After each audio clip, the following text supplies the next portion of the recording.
call to order and welcome you to Middletown, Ohio's regular City Council meeting for Tuesday, February 20th, 2024.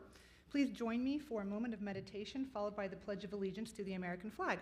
You will hear 3 taps of the gavel when it is time to stand. Please join me in a moment of meditation now.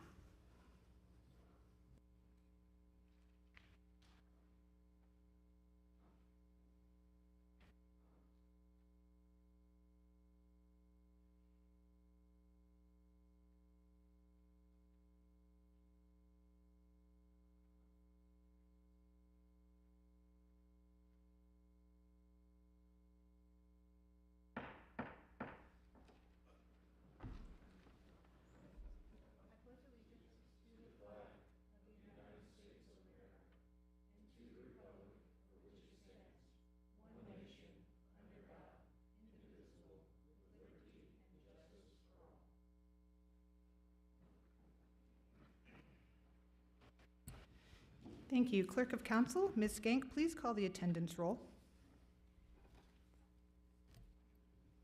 Mr. Farrell. Mrs. Carter. Here. Mr. West. Here. Mr. Horn. Here. Mayor Slamka. Here. I move to excuse Councilmember Farrell from tonight's meeting. Do we have a second? Second. Ms. Skank, please call the roll. Mrs. Carter. Yes. Mr. West. Yes. Mr. Horn. Yes. Mayor Slamka. Yes. Thank you. The next order of business is citizen comments. And please do read bullet point number 4 of our citizen comments guidelines on the screen behind us as it pertains to your presentations. A respectful, professional presentation is expected. Personal attacks on staff, council members, or other individuals will not be tolerated. There will be no foul language. This is not the time for debate, questions and answer, or any back and forth conversation. This is a time for you, our residents, to be able to present to council on record, uninterrupted, and have the floor. We have 5 comment cards this evening. I would like to call, we have 4 comment cards this evening. I would like to call Frederick J. Gaylor Jr. to the podium. Please state your full name and Middletown residence or work address for the record. Please address the council as a whole. You will have 4 minutes of uninterrupted speech. Please commence. I'd like to first just have someone give this. You can read this. It's filed before a judge in Hamilton, and the prosecutor has it in Hamilton. Can someone give this to them and read it while I talk? Thank you. My name's Frederick Gaylor. I live in Middletown. In 2022, December, I started a Children and Family Services investigation that took me to 7 states. It's all surrounding states. I saved the state when I surrendered that investigation in April to Senator Brown and the Department of Children and Family Services, $1 million just in this state. And the 7 surrounding states, the fraud also was there. And that's on Senator Brown's desk. You could call him and ask him. The next thing is there will be another one going there in my investigations on 450 dope hotels that protect dope dealers and dope addicts in a 50-mile radius, and 150 dope lords. Now, why we have dope lords around elementaries, junior highs, colleges, and senior highs, and the streets, I have no idea, but they're there. Anyhow, the business I'm in here for, I was in January or June of last year. I came on the 20th. I yelled I was under attack. I've had several incidences, including being called racially profiled. I'm Native American. I got my colors on. My chief knows me. I'm a Christian. I have a birth certificate. I'm a citizen, an ex-vet, and an ex-DEA agent. And read the paperwork. That's before a judge, and maybe you'll learn something, okay? I'm tired of the police department and the old mayor and everything that I've done cock-block me, not let me get to a judge.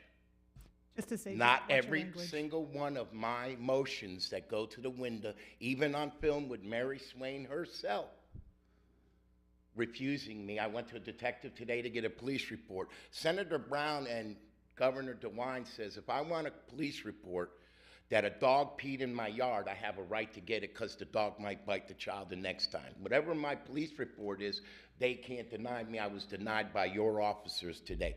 Your officers, I am not a cracker. I came the very next day after coming here the 20th.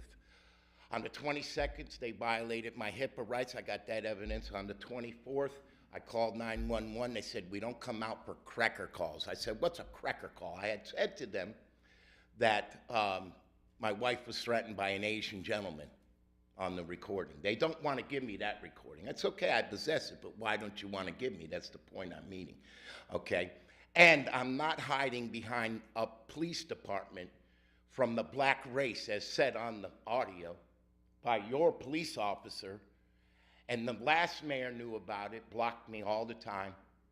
And I came to here the 25th of June, and I screamed on all 4 floors, I'm not a cracker, I'm a Native American. I want a list of every black person that the officers that threatened me, already threatened my bullets in my back, that threatened me with the black race, and that the black race is gonna get me, that I'm hiding from them. I want a list of the black people, or I want an apology, okay?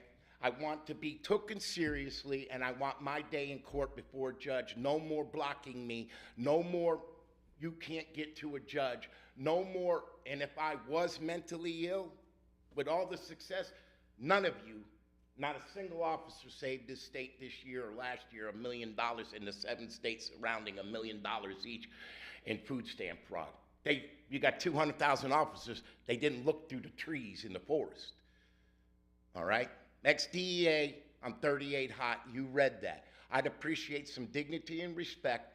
Give me a phone call, give me a meeting, get me public acknowledgement that I'm not a racially profiled cracker. I'm not hiding behind your police department or any other police department. I'm not in anybody's. Okay, Mr. Gaylor, thank you. That is your 4 minutes. Thank you for your concerns. I hope and Thank expect you. a call. Thank you very much. Thank you. All right, our next, Not even a thank you for saving this state. Money from you, Mayor. our next card is Tom, I think I have this right, Bladel?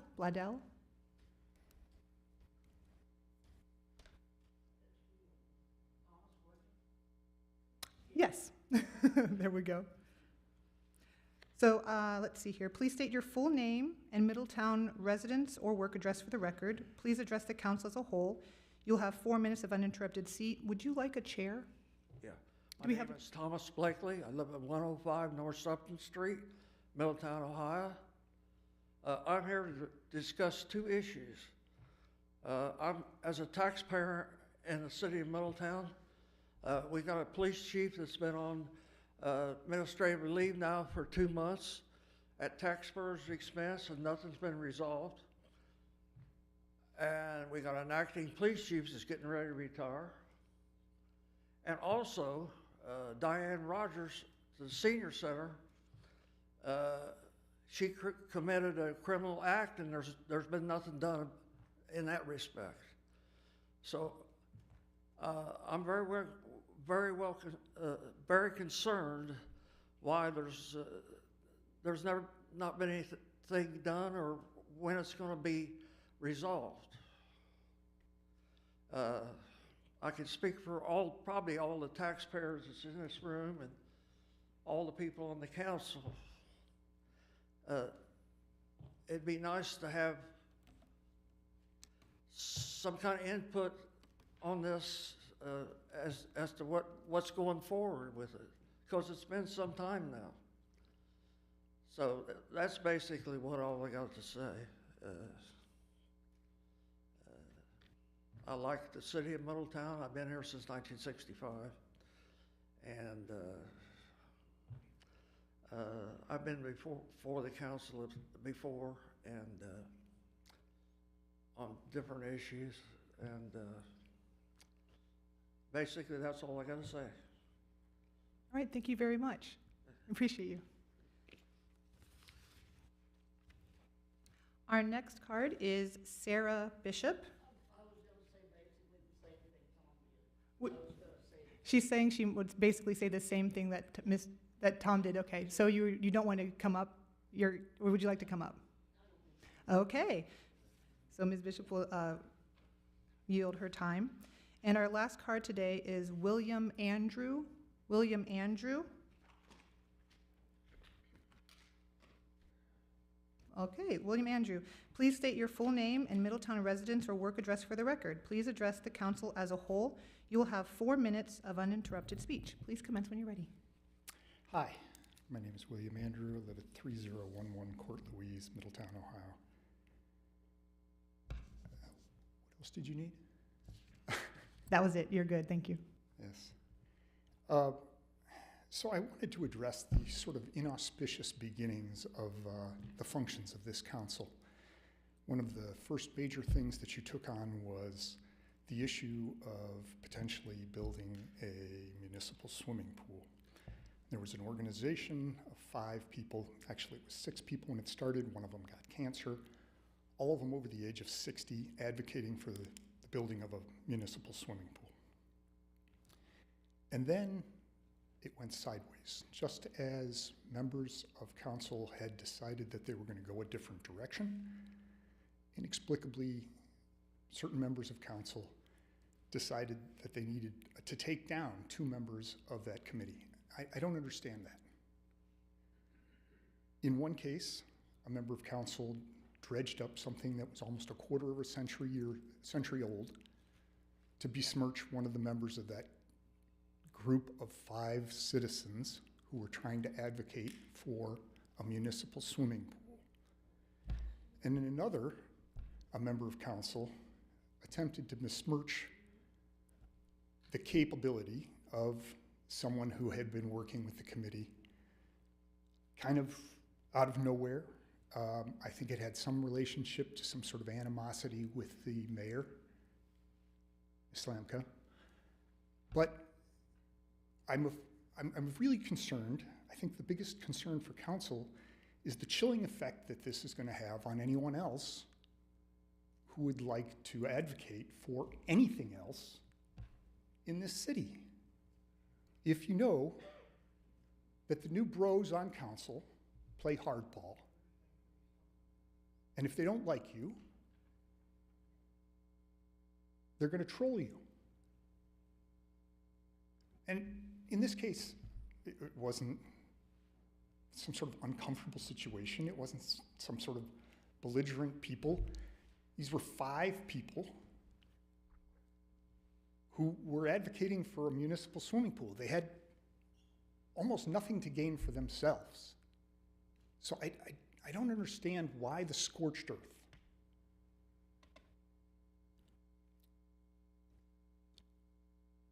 Brian Stevenson, author of Just Mercy, quotes his mother as saying, "Each of us is more than the worst thing we've ever done." And I would say that doesn't really apply to the 2 people whose reputations were attempted to be besmirched for kind of no reason. But maybe to the members of council who inexplicably felt it necessary. Please address this as a whole, if you can. Yeah. To the members of council who that took this this attitude towards members of the community who are frankly involved. And I don't think that the problems of Middletown are going to be solved without partnering with people who are involved and people who are willing to advocate for something, some people who feel passionate about something. But if you're made to feel small, or you feel like you got cut off, or someone used a position on council with a public forum Mr. to take Andrew, you that is your down, 4 minutes. Thank you so much. then you're not going to advocate for Please be seated. Thank you so much. I appreciate you. Thank you, Mr. Andrew. Okay, that concludes our public participation for the evening. The next agenda item is council comments. We will begin to my left with Councilmember Carter, and then to my right with Councilmember West, followed by Councilmember Horn. I will speak last. Ms. Carter? Good evening. I really don't have too much to say. I'd like to apologize to the gentleman that was talking about the council. It's everything takes time, and we are new, but we also know what the city needs and what the city wants and what the city is asking for. So at this time, I'd like to pass to Mr. West. Thank you, Ms. Carter. Councilman West? Yeah, good evening, excuse me. Good evening, everyone. Not too much to say tonight. I'd like to thank the city of Middletown for hosting Dessert Week this last week. It looked like it was a pretty good success. I imagine a lot more restaurants will jump on board next year.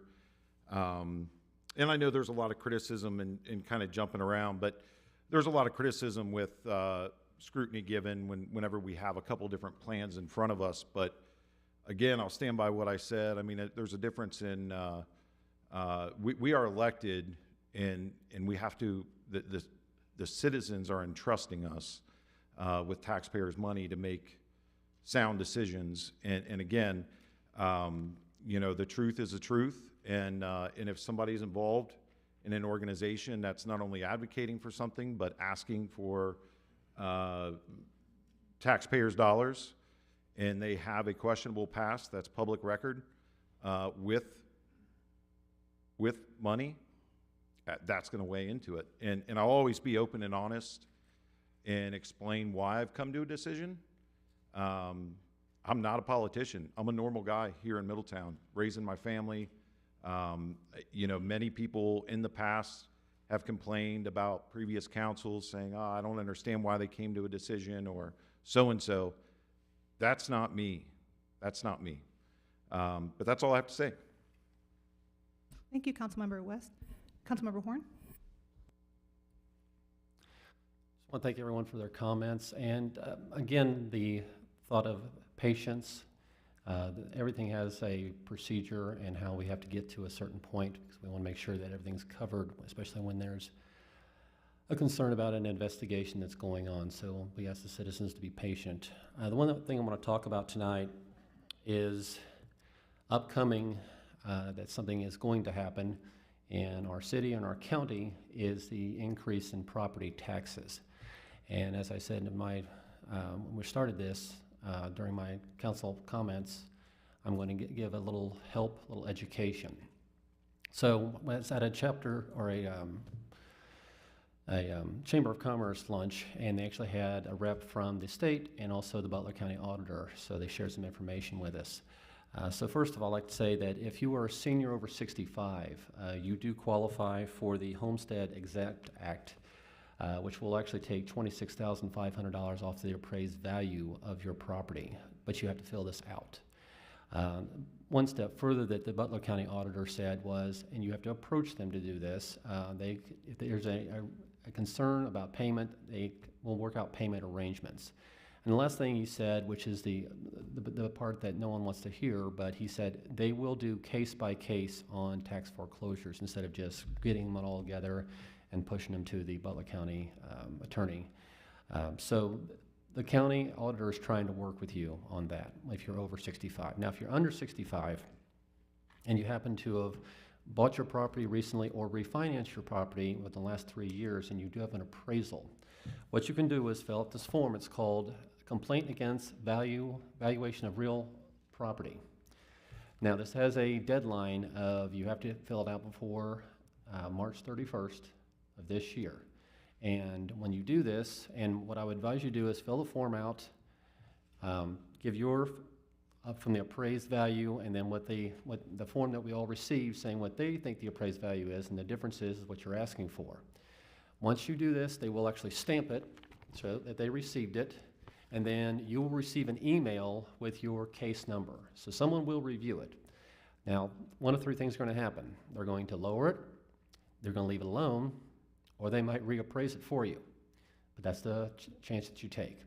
So we know this is going to be difficult for the next 3 years, but I'm trying to help educate the citizens that there are opportunities out there, there are programs out there to help us, because this is a very challenging time.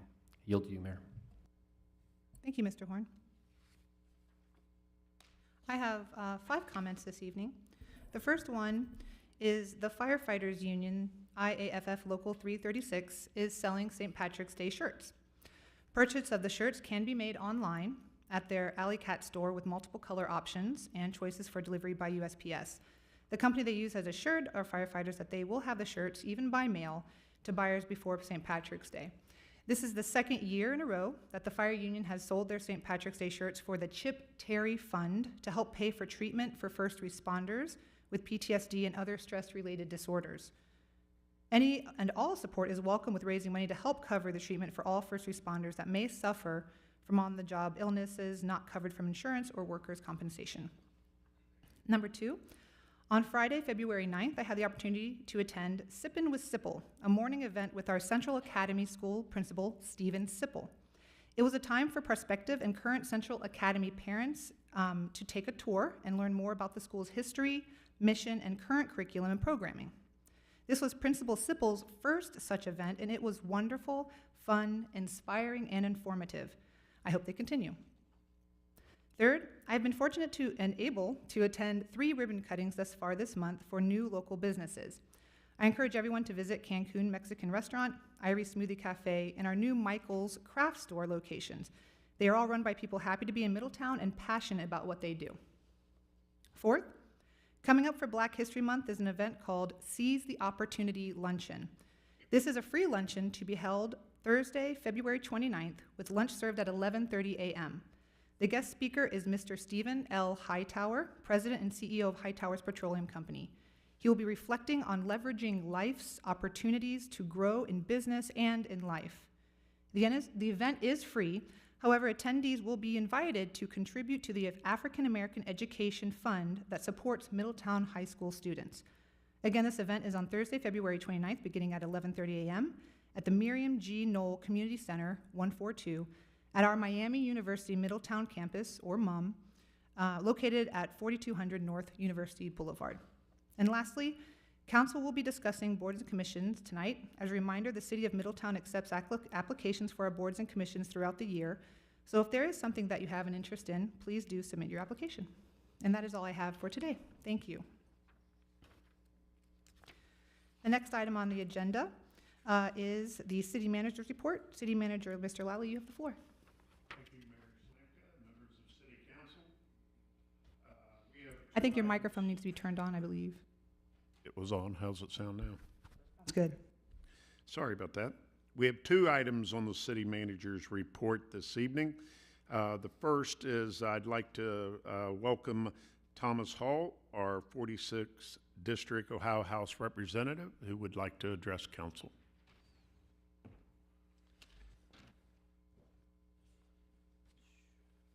Thank you, Madam Mayor, for being flexible with the time tonight. I don't get 4 minutes, right? I get a little bit more than 4? Whatever, I think is it 10? I'm not sure. It'll be less than that, I promise. Okay, gotcha. So I just wanted to come to the council tonight. Thank you for the opportunity to speak with you all tonight. It being the first time I'm addressing this new council, welcome. Very exciting times for each of you, and I'm sure that a lot of you are learning a lot of new things each and every day, trying to be the best you can be to serve the city. I wish it was actually, I was coming under better circumstances, if I'm being honest with you. I was very discouraged and disappointed to see some members of this council, one of them not even being here tonight, take to social media to use politics to say why Middletown didn't receive capital funds from the recent House Bill 2 that was voted on February the 7th. Here's actually the facts of what happened during this capital budget on February 7th. So last summer, I came to council talking about our legislative update, our budget update. I came and briefly talked about the upcoming capital budget. I explained that this capital budget was going to be different than any capital budget we've seen before. The legislature set aside $700 million, $350 for the House, $350 for the Senate, to work on just capital improvements for member districts. That being said, we still have our traditional capital budget, ranges from about $150 to $180 million. That we will be seeing hopefully in May or June of this year. We got guidance from the chairman's office, chairman of finance, his name's Representative Jay Edwards, on October 31st of 2023 at 2:55 p.m. In the guidance, it's a memorandum from his office basically telling us what the parameters are to apply for these funds. I want to skip down, and I can provide all this to the members of council as well as a public record. The main focus of the capital budget fund was for the strategic one-time investments, the $350 million. So appropriations for the one-time strategic investment fund are intended to be one-time strategic investments that will make a difference in our local communities. Since these are one-time investments, no funds for operation or pilot programs will be granted. It is also our desire that these funds either be first in or last out, meaning that they will spur investment in or the completion of a project. Finally, these funds should not be the sole funding of a project. If there's no other buy-in, community or otherwise, the project is likely not viable. It's coming from the memorandum from Representative Jay Edwards, the chair of our Finance Committee. Since that day, October 31st, November 1st, we sent notice to all jurisdictions in our district of the capital budget itself and a questionnaire. We sent, again, a follow-up on December 7th. And that capital budget project information sheet is literally just 12 pages, what the project is, how much money you're asking for, any other buy-in or anything like that. Middletown did submit request. And again, before I go any further, this is not on the staff of the city of Middletown. The city of Middletown staff is phenomenal to work with. Paul Lally, Jacob Schulte, I see Jerry Lewis, you guys have a phenomenal staff. So do not play the blame game with staff here in the city of Middletown. But Middletown did submit to my office. It looks like they submitted December 11th at 5:56 p.m. The deadline was December 18th. Middletown submitted $6.75 million in request. With being 4 new council members, I would imagine that none of you even knew what these requests were to my office. So the 4 things they submitted from the city of Middletown, and this is the email that was received to our office. Again, received on time, received 6 days before the deadline. Middletown members of council were the only council, I will say, that did not meet with me, did not call me, did not tell me their projects, just submitted an email with $6.75 million request and said, hey, here's our request. So number 1, you guys asked for a Green Tree Road interchange feasibility study out of the Strategic Community Investment Fund, which is the $350 million. You asked for $1 million for that. And then the rest of the request, it's funny, the rest of them, the Donham Plaza renovation, the CSO Basin Park Plaza, both of those $2.5 million requests, and the Historic Opera House renovations, those are in the second round of funding coming in May or June and are eligible for funding for that budget. So there's members of council made comments, well, why didn't we get funds? Well, let's back up a little bit here. So there was an application period that was a long application period, a month and a half. And throughout that, I heard nothing from this council, the previous council, on what their recommendations were, what the things they wanted to work on. Everybody else I met with 3 or 4 times, talked to them about their capital budget request, and it was really positive for the rest of the district. There was some talk on social media, and these are not my words, these are words from a member of council. Why can't Middletown get $500,000 for parks? Why can't Middletown get funding for workforce development for our next generation? Why can't Middletown get funding for an aquatic park that we're doing with the HMYMCA? Or why can't we get funding for downtown security to help with public safety in our downtown area? You can't get funding for things you don't ask for. I can't be more clear than that. None of those requests came to my office. Here is the request right here. The 4 things that I talked about.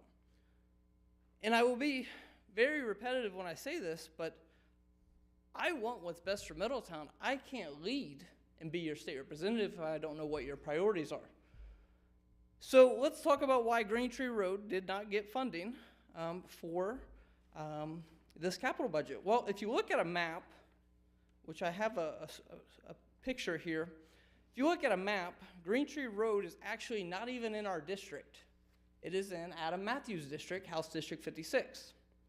The Aqua Park that was talked about in the screenshot is actually in Scott Lips's district, so none of those would even qualify.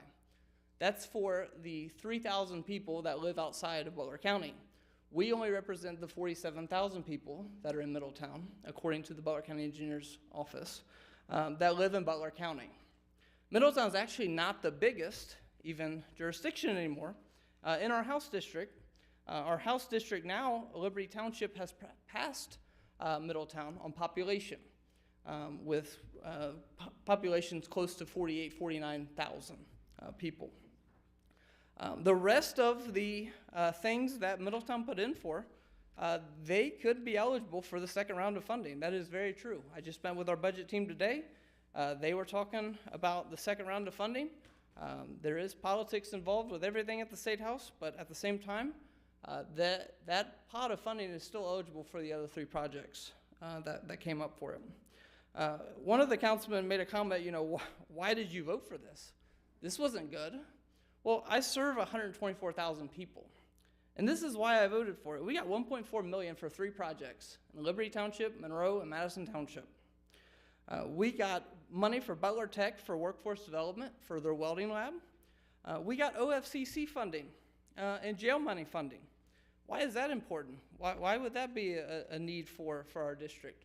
Well, Monroe Local Schools is getting ready to apply and have been applying for OFCC funding for their expansion at their school. The second thing to that, I met with Chief Burke and I met with members of the police. One of the things that is high priority for them is their jail, and looking at either a new jail or working at jail modifications, which this fund would fall under. So that's why I voted for it. I'm damn proud that I voted for this, and I'm proud of the other success we've had with working with the state. We just were allotted $2.7 million for St. Clair Township for a project. When I first got elected, we got allotted $1.5 million for a safety grant, Madison Township. And let's not forget, in the previous capital budget, because of Tal Moon, and Tal Moon only, Tal Moon was the reason Middletown got the $300,000 for the Sunny Hill Community Center, which I have still not heard or seen anything happen since that money was awarded. But he actually set up a meeting with Scott Lips, myself, Senator Lang, and was very successful in getting any kind of funding for Middletown in that regard. I wish this council well. I really, truly do. The history with me in council, Middletown's the only jurisdiction that only reaches out to me when they want money. And that is a damn shame, because everybody else, we're working on projects for their districts. I think about Liberty Township, I think about Milliken Road Interchange, a project that we are closer now than ever before to bring into fruition. Every other jurisdiction, I have great relationships with. I work with them on almost a daily and weekly basis with their elected officials. And I'm really wanting to challenge this council, because just because it's not been the best in the past doesn't mean we can't make a great future. Also of note, not for this council, but for the city, public education, if it wasn't for the Ohio House, public education would have not got funded in the recent budget.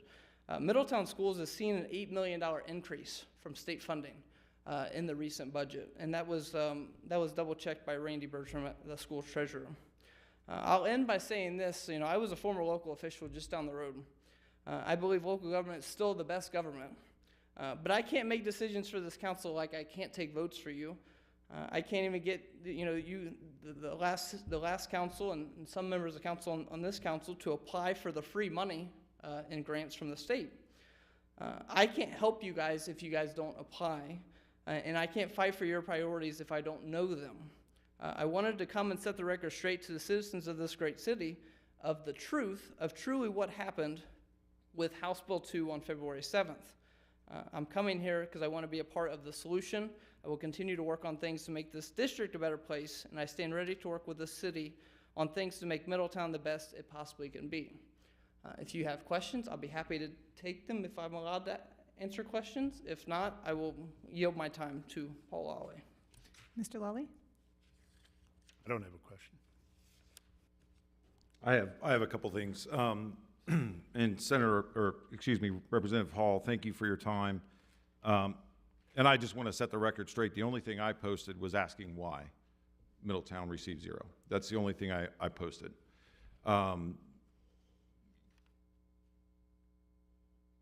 So I did speak to several members of the previous council, and I'll leave it up to them if they want to come down and speak at one of the meetings that we have coming up.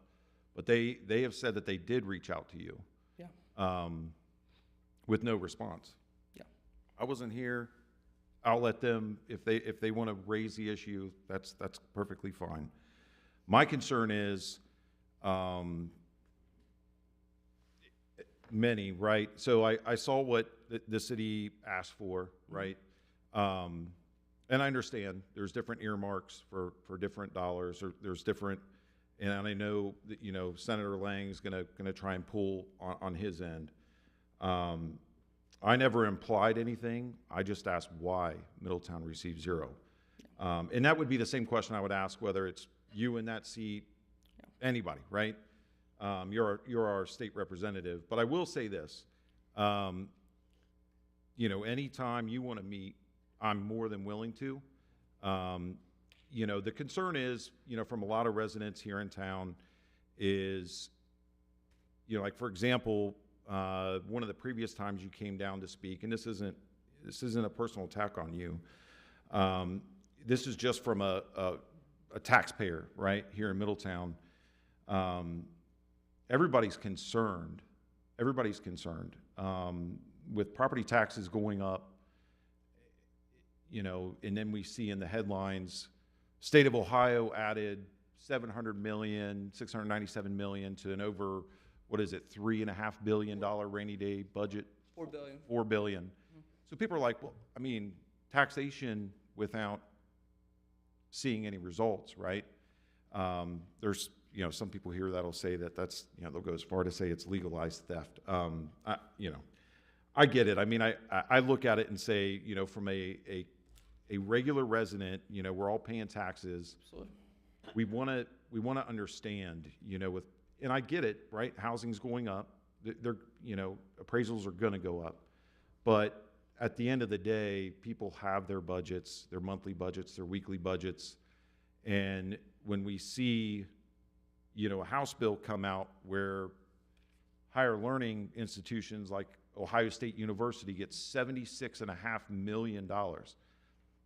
Obviously, it's not, this isn't your fault. But what I'm saying is, from the common citizen, they're going to look at it and go, what the heck, we can't even afford to send our kids to school there, but look how much tax money is being floated that way, We're looking at this, we're taking a step back from the politics and taking a look at it, scrutinizing it, and I totally understand.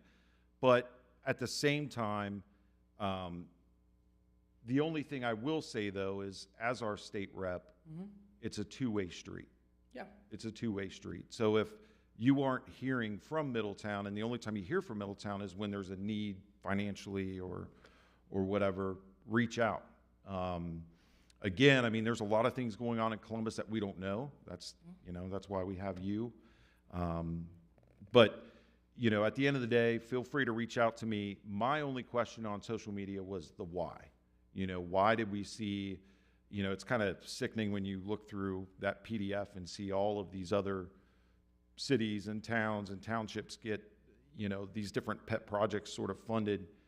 And here in Middletown, it was a 0, So, again, if it were you, if it were anybody else, that's our state rep, I would ask the same question. No, and I appreciate that. I'll address all three things. So the first thing, Councilman Farrell was the only one that reached out to me. He was just asking, what are other people applying for? I didn't give him that answer, because why would I give you guys the answer that other people are applying for the same funds, the same amount of things? Because what if Liberty Township got awarded a park grant, but you didn't? Then you're going to be like, well, why did they? There's multiple factors that factor into that. Your priorities should be way different than Liberty Township anyway. And he was the only one that reached out to me besides Tal Moon. Tal Moon was, like I said, he was probably the one that got the city to submit capital budget. He was very instrumental in doing that. And again, this is not the city staff's fault. I'm not trying to blame anything on city staff. The second thing you talked about was property tax. this is my wheelhouse in the legislature. This is something that we have fought head on since April of last year when we had our first county summit with the county commissioners. We've passed legislation out of the House. It's came back from the Senate. We are still urging people to reach out to the Speaker of the House to pass that legislation that the Senate changed, or take it to a conference committee to get that legislation passed and enacted. As it currently sits, it's on the Speaker's desk. The Speaker has chosen to wait for a reason we don't really have an answer for at this time.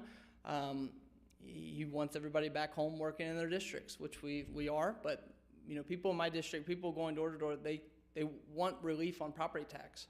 We have House Bill 187. That's the bill that I got passed both chambers. That's the bill I'm working for tax relief right now. So I think it's a three-pronged attack. I think you need tax relief for right now, but I also think fundamentally we need to change our property tax system here in the state of Ohio. And how do we do that? Well, I have another bill that says if you're above, we just changed the modifications, but if you're above 65 years of age and you make under $50,000 a year, your property taxes should be frozen. Now, me and you, we're younger. It's not going to affect us, but we shouldn't be the ones picking up the tab. What you said about the state's true. The state needs to pick up the tab for that property tax loss that they're going to be getting. So we have that bill that we're trying to get passed out. We've had 4 hearings on that bill in Ways and Means Committee. We also need to fix the structure of property tax in Ohio. I have a bill to get rid of replacement levies. Not a lot of people know what replacement levies are. That's not to say voters aren't educated. I'm not advocating for that. I'm just saying that replacement levies, when you go in, it means, well, you want to support this organization, you want to support this, but at the same time, when you vote, you're actually increasing your taxes because they're using the updated values from your property taxes. All property taxes do stay in the county. The state does not get any more money from property tax. Property tax stays within the county lines. But I think, for so long, people have just kicked the can down the road when it comes to property tax. And I think that, it's a 200-year-old system. It's fundamentally broken. And jurisdictions, they have figured out how to play the system and get an increase. We're still working from House Bill 920 from 1979 that allows schools to get this huge increase based on the backs of property taxpayers. And to your third point about higher education, I asked the same question.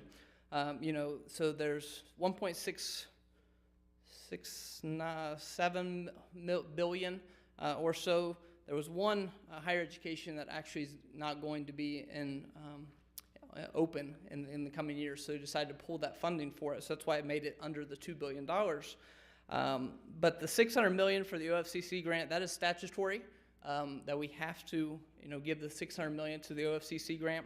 There's $400 million for public works with bridges and culverts. That's the constitutional amendment that was approved 10 years ago.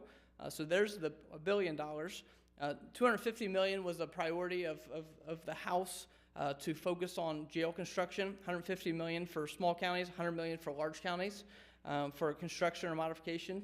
And then it's just under $400 million for the higher education. That is from our policy team. Something that the legislature has always done is give them $400 million. Now the process is different. They take the legislature and the lobbyists out of that. Actually, the higher education, they all get together and decide what projects each jurisdiction gets. So they come to us, basically go to the administration. The administration sends it to us and says this is their list of priorities. So they kind of do the work before us. And one thing I did not touch on, but I think it's important for Middletown to look at, I'm not on Finance Committee in the Ohio House. I would love to be on Finance Committee, but that's what happens when you don't vote for the Speaker. It's politics.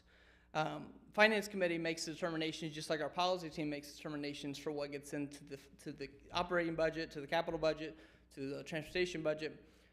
But Middletown, I really think that Middletown should invest in possibly hiring some help at the state level in the form of a lobbyist.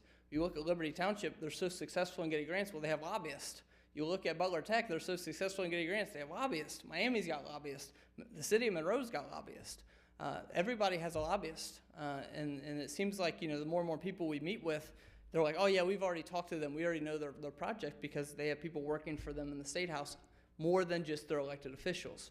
I think Senator Lang does a great job for our Senate, and I hope that he and the Senate makes drastic changes to the budget we passed out to House Bill 2. They have every right to take all the project money that's in there and strip it all out. They have every right to take all the money that we got for our district and change it. It's completely up to the Senate now. It's a fluid bill. That's why I was very hesitant to post anything about money coming back to our district, but I didn't want that false assumption out there that I didn't get any money for this district, because we did get money for this district. I wanted to be on record for showing that we did receive funds coming back to our district and for our county, but at the same time, it is a fluid bill and it can change at any minute. So if I go to Liberty Township or Madison Township or Monroe and say, hey, you got these funds, and then 4 or 5 months later the Senate takes it out, that could happen. That is a very real thing. So that's why I was a little quiet on doing that. I'll take you up on the coffee offer. We have some really good coffee places here in town. I'd be happy to meet with anybody, anytime, anywhere. But bring me some ideas. Bring me some things that we can move the city together. There's a lot of things out there. I have a couple questions. Appreciate your time there, Representative Hall. When it comes to the property tax, and like I said, I was at a chamber meeting, and the other representative was from... Yeah, Representative Creech there. I'm sorry about that. No, he actually, because they had the Butler County auditor there, Yeah. and that's the person who collects the money, and he was like, don't... The treasurer, Mike McNamara. Yeah, treasurer. Works for Butler County. But he was actually said, look, we attempted to do this, and apparently the person that decided to pick... I guess she had a choice of picking the average of 3 years or 1 year, and she picked the highest year, which will bring a lot of money in. I guess the question I have is because we have a lot of citizens that are on fixed income, and you think, okay, well, what's $800, $1,000 a year on top of what I already pay? Well, that could be their medical, that could be electric bill, that could be a water bill, that could be a we got to move situation when they've lived there their whole lives, and it's. I understand. You want property values to go up so the city has more value to it. So I understand the bill didn't go through. What is the plan now? I know you mentioned some of them, and you don't have to go back through it if you have to retread it or anything like that. Or because you see with my education portion, I'm trying to help the citizens say, okay, if you over 65, you have this, you can do this. If you go to Butler County and say, look, can I set up a payment arrangement for the first half of the year? Because they're going to have to do this for the next 3 years, I think, that's correct. So it's not just 1 year and that's okay. And we do not want them to put it on a credit card with inflationary markers of, 20 to 30% on that, to stack that. And next question I have, and this is not property tax. It's just a question. So last November, the citizens of Ohio voted on issue 2, and it passed. And it was like, okay, here's the rules. And one of them was 10% on top of what they already are charging to collect for programs and for police and for addiction studies and everything else. And now they're saying, okay, that went back to the state, and now it's like, okay, one side saying, no, we want 15%, the other side saying, no, we want 12%, and then it's the amount of plants and all these things.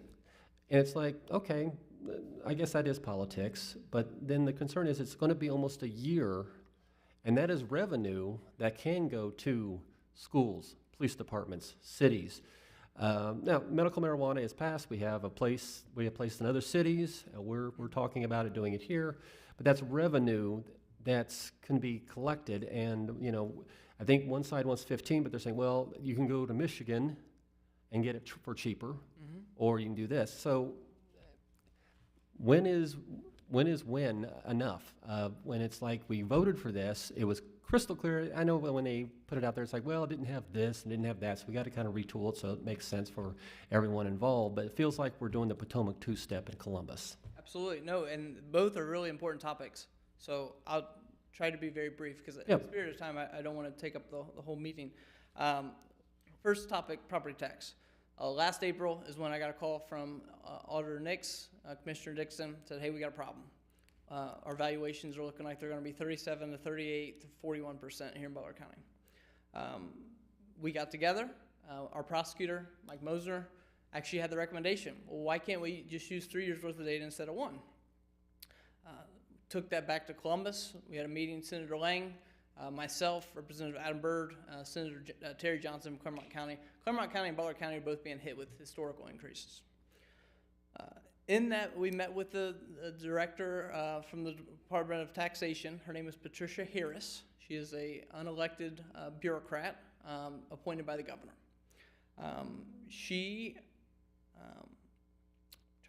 Trying to watch my words, but that was probably the worst meeting I think I've ever been a part of as a state representative.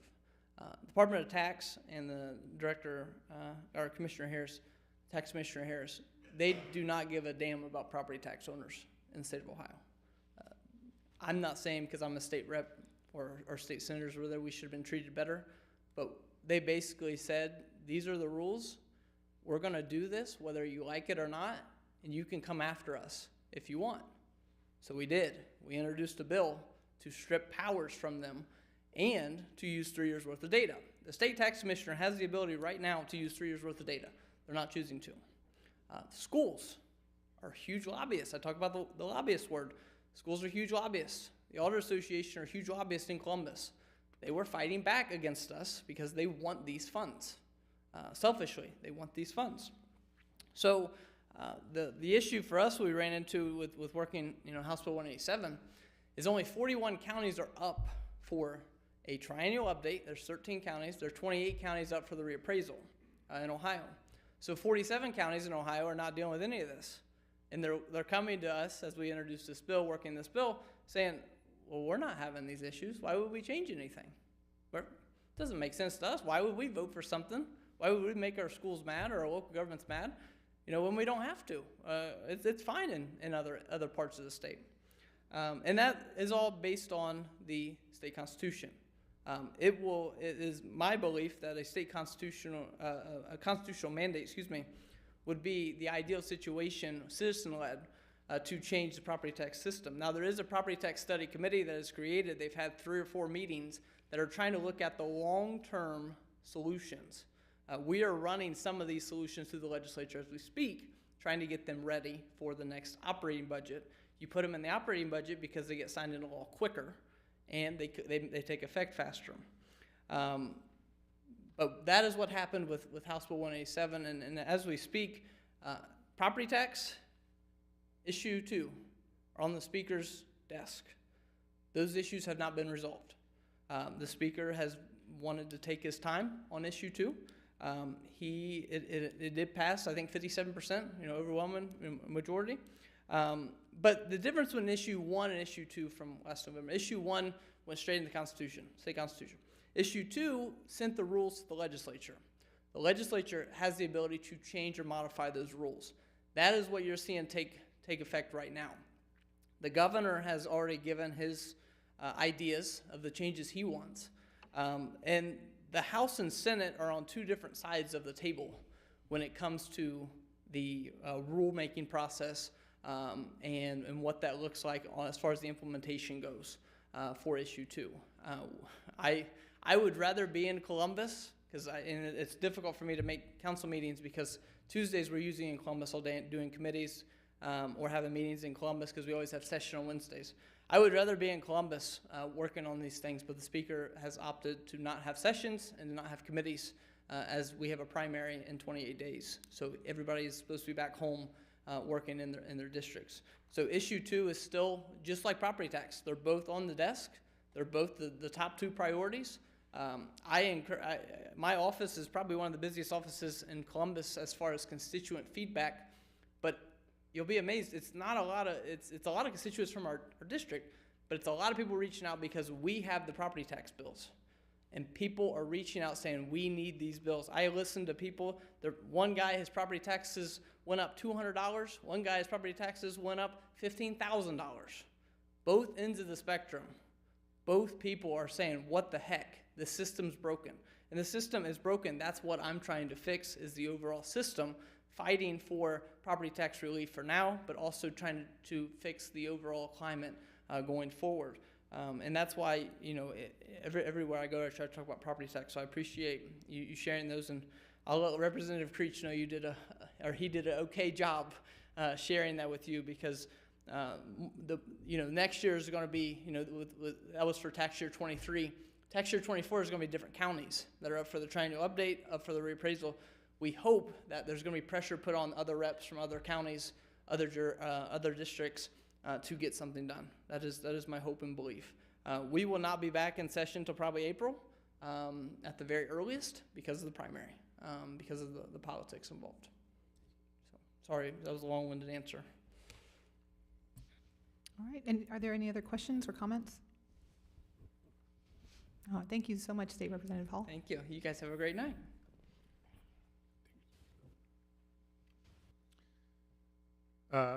Next on the agenda, I would like to welcome Sean Cowan with the Butler County RTA, and she is going to discuss the CityLink bus that you might have seen outside before you came in.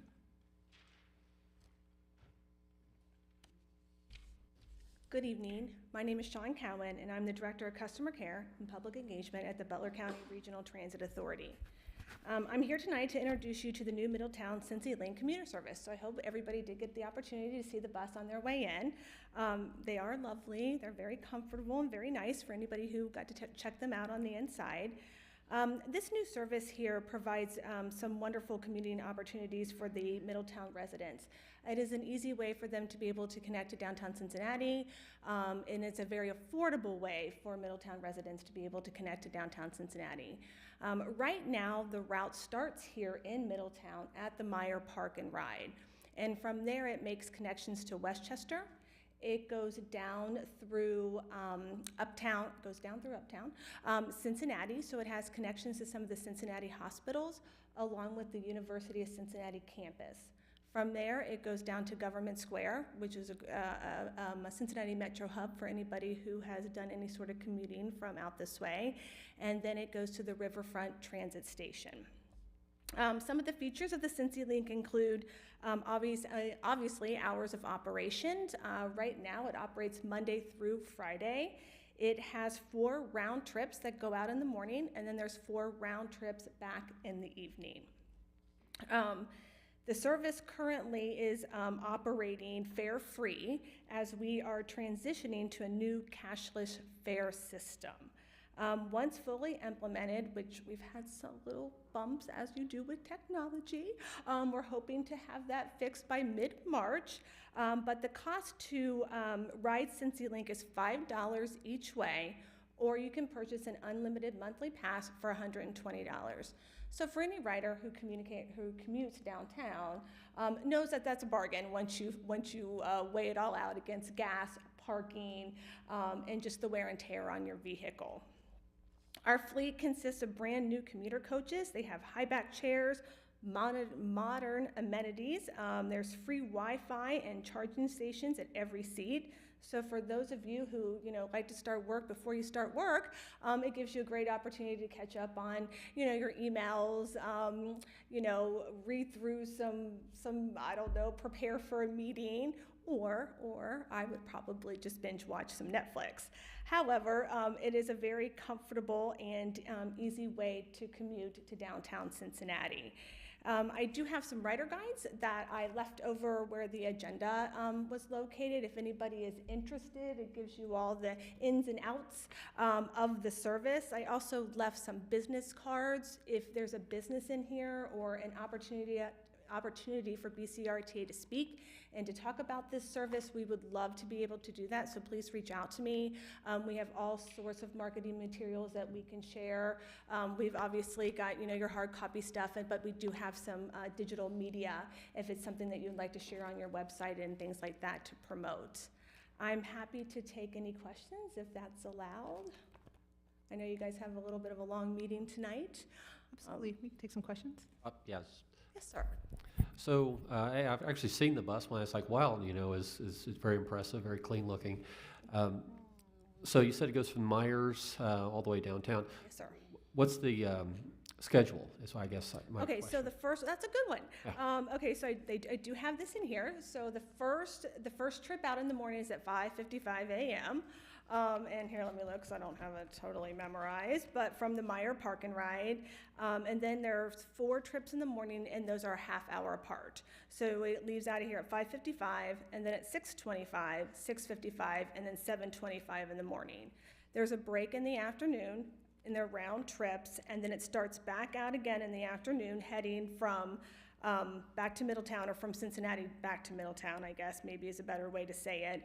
And that arrives back here at 4:58, then there's 5:28, 5:58, and then 6:28.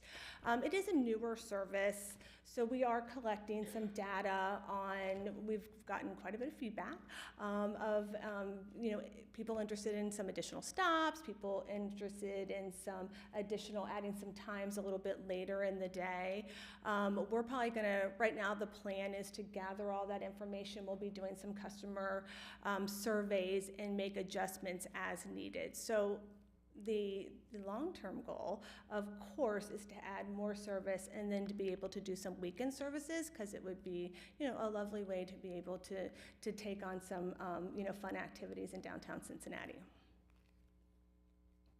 And that's all that I And you have. said that this is until mid-March it'll be fare-free? Until mid-March, for sure. Because we think we've got all the bugs worked out, but this is the second time we thought we've had all the bugs worked out. Not our fault, it's a software issue. But we want to allow when we transfer over to this new cashless system, we want to be able to give our riders at least a couple weeks to be able to educate them on how to purchase fare, using a cashless system. Yeah, so right now, mid-March at the earliest. Are there any other questions? No. Ms. Well, Cameron, thank you. We do appreciate your time. Have a good evening. Thank you so much. Thank you, Mr. Lally. Is there anything else? That will complete the city manager's report this evening. All right, thank you so much. Next is on the agenda is the consent agenda. Ms. Skank, will you please present the consent agenda? We have to approve the city council minutes of the special meeting of January 9th, 2024, to receive and file the following board and commission minutes: the Board of Zoning Appeals, January 3rd, 2024, and the Board of Health from January 9th, 2024, and to confirm the appointment of Hattie Neese to the position of Assistant Finance Director in the Department of Finance. Is there a motion to approve the consent agenda? Motion. Is there a second? It's been properly moved and seconded to accept the consent agenda. We will proceed to vote. Ms. Skank, please call the roll. Mr. West? Yes. Mr. Horn? Yes. Mayor Slanka? Yes. Mrs. Carter? Yes. Yeses have it. Thank you. Our next item on the agenda is the motion agenda. Ms. Skank, please present item A on the motion agenda. To approve the purchase of two street sweepers, one Elgin Model Pelican NP street sweeper in the amount of $288,651.35, and one Elgin Model Broom Bear Dual Street Sweeper in the amount of $359,986.02 from Jack Doheny Companies of Northville, Michigan, totaling $648,637.37. Mr. Lally, do you have anything to add? Now, this is pretty straightforward. This is to replace a couple of our street sweepers that are, that's tough to say there, that are due to be replaced. All right. Do I have a motion to approve item A to approve the purchase of 2 street sweepers? Motion. Is there a second? Second. Having been properly moved and seconded, is there any discussion? Hearing none, we will proceed to vote. Ms. Skank, please call the roll. Mr. Horn? Yes. Mayor Slanka? Yes. Mrs. Carter? Yes. Mr. West? Yes. The yeses have it. The motion passes. Ms. Skank, please present item B on the motion agenda. To authorize the sale of the property located at 1912 Titus Avenue, parcel ID Q6532023000048 to Ohio Property Restoration, LLC, for $1 plus closing costs. Mr. Lawley, do you have anything to add? Yes. So this item here, motion item B, When we have these types of items, sometimes we do have agreements with the individual making the purpose, and sometimes we don't. I apologize, because Mayor, I led you to believe I thought we had an agreement on this one, but we don't. We have a couple others in the works that I was confusing it with. But the reason for that in this particular case is this. 1912 Titus Avenue, we do not have a written agreement with Mr. Lukinas on this property.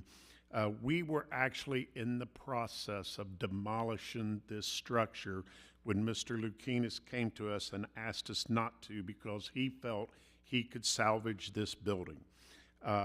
He provided us with plans to renovate the property and turn it into a coffee house, which you have those plans in your packet. Due to the fact that we were in the process of demolishing the building, we felt that it would be prudent to go ahead to recommend the sale of this site to Mr. Lukinas for $1. We have had very much success with Mr. Lukinas in the past. Staff decided to recommend proceeding with this property without a formal agreement with Mr. Lukinas. As I said, we've had a lot of success with Mr. Lukinas in properties in the past. We wanted to quickly get from underneath this particular property, because it is costing us money to maintain, to have insurance on, and saves us the money to use elsewhere in the demolition of this building. Excellent, thank you. Do I have a motion to approve item B to authorize the sale of property located at 1912 Titus Avenue? Motion. Is there a second? Second. Having been properly moved and seconded, is there any discussion? I have just a question on this. When we do this and we sell a property that has a structure on it for a low amount of money, in the agreement, and this is just because I'm in the trades and I pull permits and everything else, the question I have is a lot of times they'll say, okay, we sell it to you for this much, $1, and then you have 6 months or a year to be complete. Now you're saying we don't have agreement because we've done so much work with this company before. Yep. That's always a concern, because we've had some legislation before that people take time, and I understand about labor and materials and such, but I also know how long it takes, even in the challenging times that we're in here. So as long as you have a good feeling, and yeah, we have a very good feeling with okay. Mr. Lukinas in this, and that's why we have a past relationship with him. He has been on the Historic Commission, he's with the Historic Society, and he has always lived up to any agreement we've had with him in the restoration and restoring of property. And let me be clear, I'm not saying anything about this company. I'm saying as everyone who wants to take advantage of this situation, that you don't have an agreement, or we need to have an agreement if we don't have that working relationship, that there is a timeline to get this done, because it just needs to be done in a timely fashion, just so it can be used as whatever it's going to be used for. Yes, sir. Yep. And as you'll see, even with Mr. Lukinas, we'll possibly have some things come down the road that he's also interested in, but the value of that property is a lot more, and therefore we will have formal written agreements. Thank you. And I believe you did say that there will be agreements for this as well, correct? There will not be an agreement for this one. Okay, got you, okay. Are there any other questions or discussion? I have a question. So anyone can come up and say, for a property that you're going to destroy, that they would like to purchase this property? Like, So we have property all over that we have various, we put out various feelers out for people to come forward. We've had people see we have vacant land, and they've said, hey, I would like to build a house on that vacant land, kind of what you're going to see in item C. And then depending on what they want to put there, if it meets code and all that stuff, we do reach agreements with them for either $1 or anywhere from $1, or if it's a more valuable piece of property, it could be more. so it has to be houses? No, it doesn't have to be houses. So Can be a like in business? this example, and normally that's what we base it on, either a residential living property or something that will improve economic development. Right, okay. Yes. Any other discussion? Okay, hearing none, Ms. Skank, we will proceed to vote. Will we please call the roll? Mayor Slanka, Yes. Mrs. Carter, Yes. Mr. West, Yes. Mr. Horn. Yes. Yeses have it, the motion passes. Ms. Skank, will you please present item C? To authorize the sale of property located at 2403 Central Avenue, parcel ID Q65320390000052, Q65320390000053, and Q65320390000054 to Dennis Beatty for $4,500 plus closing costs. Thank you. Mr. Lawley, do you have anything to add? Okay, this one is a little bit different. At this point, there is not a formal agreement. That will come with the actual sale of the property to Mr. Beatty. What council is authorizing tonight is for staff to start the process of selling the property to Mr. Beatty. After tonight, Mr. Beatty will be required to sign a standard development agreement that this city uses for vacant properties such as this. That agreement spells out all the building and residential requirements to place a single-family dwelling on this particular property. To finalize the deal and to close on the property, Mr. Beatty will have to sign this agreement, and we will provide council with that agreement when it is signed. All right, thank you. Do I have a motion to approve item C to authorize the sale of the property located at 2403 Central Avenue? Motion? Is there a second? Second? Having been properly moved and seconded, is there any discussion? Just a quick question. That property, was there a office building there at one time? Right beside Yeah, it? I believe it was a Like a medical real office? estate. Mr. Baird, Okay. So there's no zoning issues, so we can, it is zoned for single-family dwellings, right? Yes. okay. Residential. And that's the thing, part of the agreement will be it has to be owner-occupied for at least 10 years, Nathan, I believe. Yeah. Okay. Any other questions or discussion? And as Mr. Horn had brought up, sometimes residents are curious about why the city chooses to sell for $1 or for so much under the property value for itself. And so it's a legitimate question. Would you mind just kind of talking about that process that the city uses and why we do that? I'm going to have to defer to Ashley on this, or Nathan. I'll do this. I think as the city manager alluded to, there are times when we have to look at the utility of a property, because our ultimate goal in these properties that we receive, especially through the tax foreclosure process, the county land bank, is to bring them back into productive use. In this case, we as a staff and recommend to council for final decision. We weigh a host of factors. One being that, in the case previously, could that provide some sort of economic redevelopment catalyst for a certain portion of town that hasn't seen a shot in the arm in a while on that front.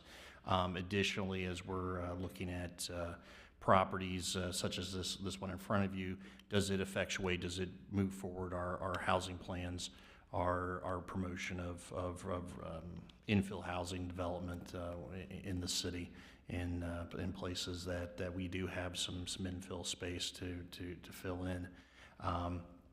And of course, the city's goal obviously is as much as possible to recoup at least whatever our sunk costs are in a property. So oftentimes we may be recommending to council for, $1 plus closing costs, or if we have some outstanding assessments or costs for maintaining the property, boarding something up along those lines, we tend to recommend to pass those along unless the proposal in front of you is seen as something a little bit more special than just a run-of-the-mill redevelopment.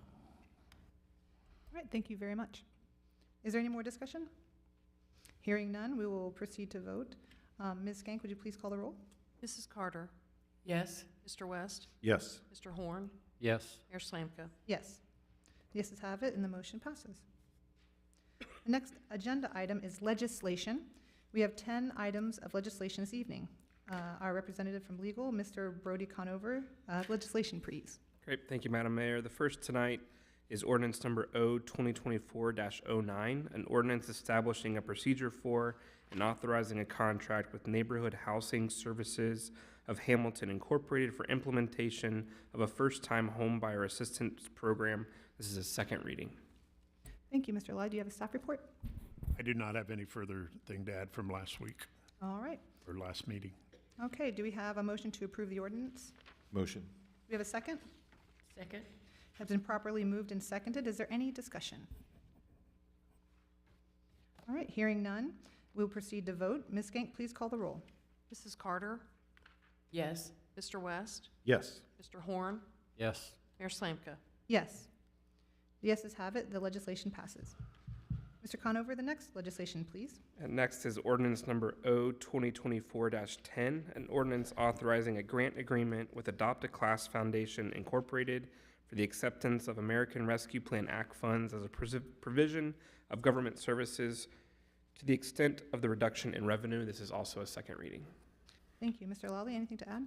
Yeah, the only thing to add from last presentation is that the program as it is now are in the 5 schools that are listed in the legislation.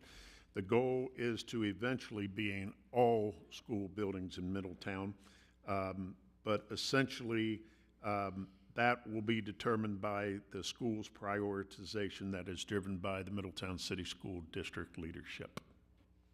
All right, very good. All right, and do we have a motion to approve this ordinance? Motion. Is there a second? Second. It has been properly moved and seconded. Ms. Gank, or I'm sorry, is there any further discussion or questions? I have a question. Yes. I see the schools here, and then by March, Miller Ridge and Creekview. How did she come up with this? How do they come up with what schools need the services or that they're going to? I can't remember what they said. I don't remember her answer because I know she criteria did that they use, go yeah. over it. I don't know. I don't want to speak to why. For example, I don't think Creekview or Rosa Parks is in the program yet. No, No, Creekview Alicia? by March and Miller Ridge by March. Rosa Park isn't in there.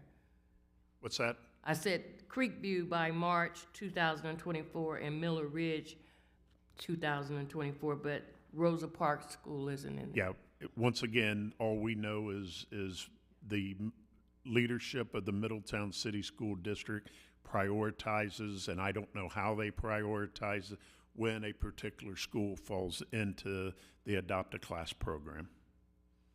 And I believe she did send an email today, late in the afternoon, so we can also always reach out with questions as well. Okay. And any other questions or discussion? I had a quick question, which you might not know the answer to, but it also says in the background and findings that this is for K through 8th grade. So do we have plans? These are all elementary. Do you have plans to extend this to high? Once again, they plan to All right. eventually get it into all K through 8 buildings. Fantastic. Thank you. Any further discussion? Okay. Seeing none, we will proceed to vote. Ms. Gank, please call the roll. Mr. West? Yes. Mr. Horn? Yes. Mayor Slanka? Yes. Mrs. Carter? Yes. All right, the yeses have it, and the motion passes. Thank you. Mr. Conover, the next legislation, please. Yep, item 3 tonight is ordinance number O-2024-11, an ordinance approving Universal Contracting Corporation as the best value firm to provide construction manager at risk services for the City of Middletown Community Center renovation and expansion project, authorizing the city manager to enter into an agreement with Universal Contracting Corporation for construction manager services, management services for the project, and declaring an emergency. Thank you. Mr. Lawley, do you have any? Yes, I'm going to defer this to our Assistant City Manager, Nathan Cahall. Thank you, Mayor, members of council. In front of you is legislation that would authorize the city manager to enter into an agreement with Universal Contracting for the first of 2 phases of services. As you're aware, the city issued an RFP late last year for construction manager at risk services for the renovation and expansion of the city's community center on the south end off of Verity. Through that process, we actually had a very competitive process. We had three regional contractors, general contracting firms, submit proposals.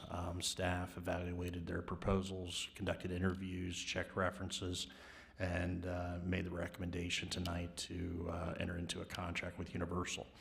As the staff report says, this is a first of a two-step scenario with Universal. So right now, based on their proposal, what's being requested is authorization to enter into a contract and an appropriation of earmarked ARPA dollars for pre-construction services.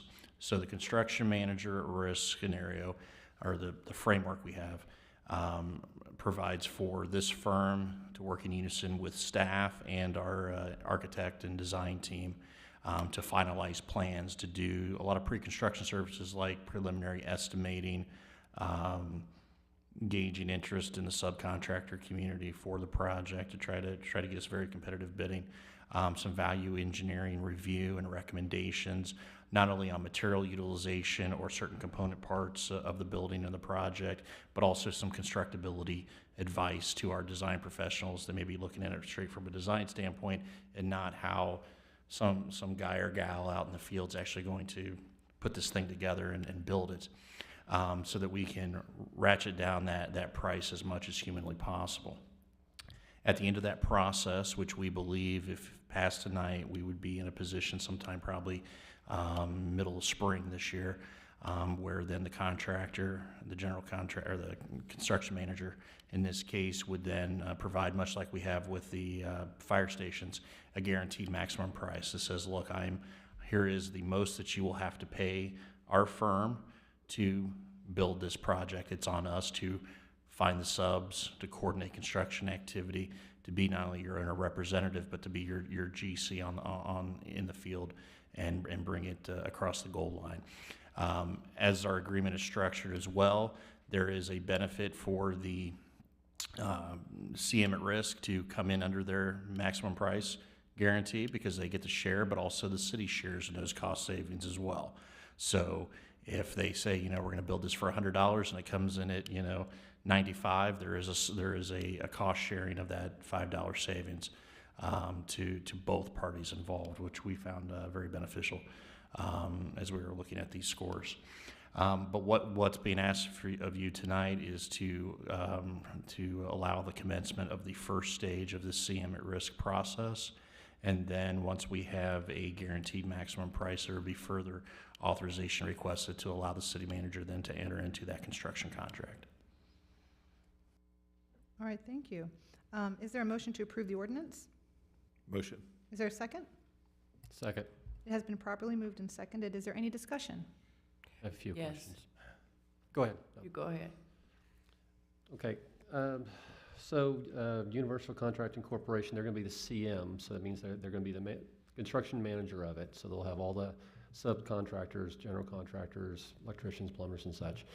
So they are going to, first of all, when you're vetting them, I don't expect you to know this answer, but when the city of Middletown schools were built and Edgewood schools were built, Quandel was the CM. And they did schools, and that's what they focused on was schools. This is similar to a school, so I guess the question is I'm sure they were vetted on, you've done similar projects like this, you understand of all the ADD parameters and everything else that has to happen. Yeah, actually, I can attest to all three of the respondents, all three firms have a good track record in the region of building these types of facilities, whether it's a governmental facility, education related, both primary, K through 12 or higher ed, or recreational facilities. All of the firms had a very robust portfolio, good track records. Like I said, we had a very competitive field of candidates. So then, as the CM, and this being public money, then they'll do the bidding process. So there'll be public bids. They'll take care of all the bonds, the sureties, and everything else, and bring that to us. Now, and this is the first time I've been on this side of it. So when you have a CM involved, do they give quarterly reports? Do they come here, or are we invited to the job meetings, or? Yeah, I think the best way to reach, to probably address that is we can provide, however often council would like, whether that's maybe quarterly might be best, a quarterly update on maybe some progress, where we are to date on construction completion, where we are on budget. Right. Those kinds of things, we can definitely arrange that. Just to see the ebb and the flow of this schedule, because they have to put contingencies in. You have 20 days in a month, but in January you really have 10.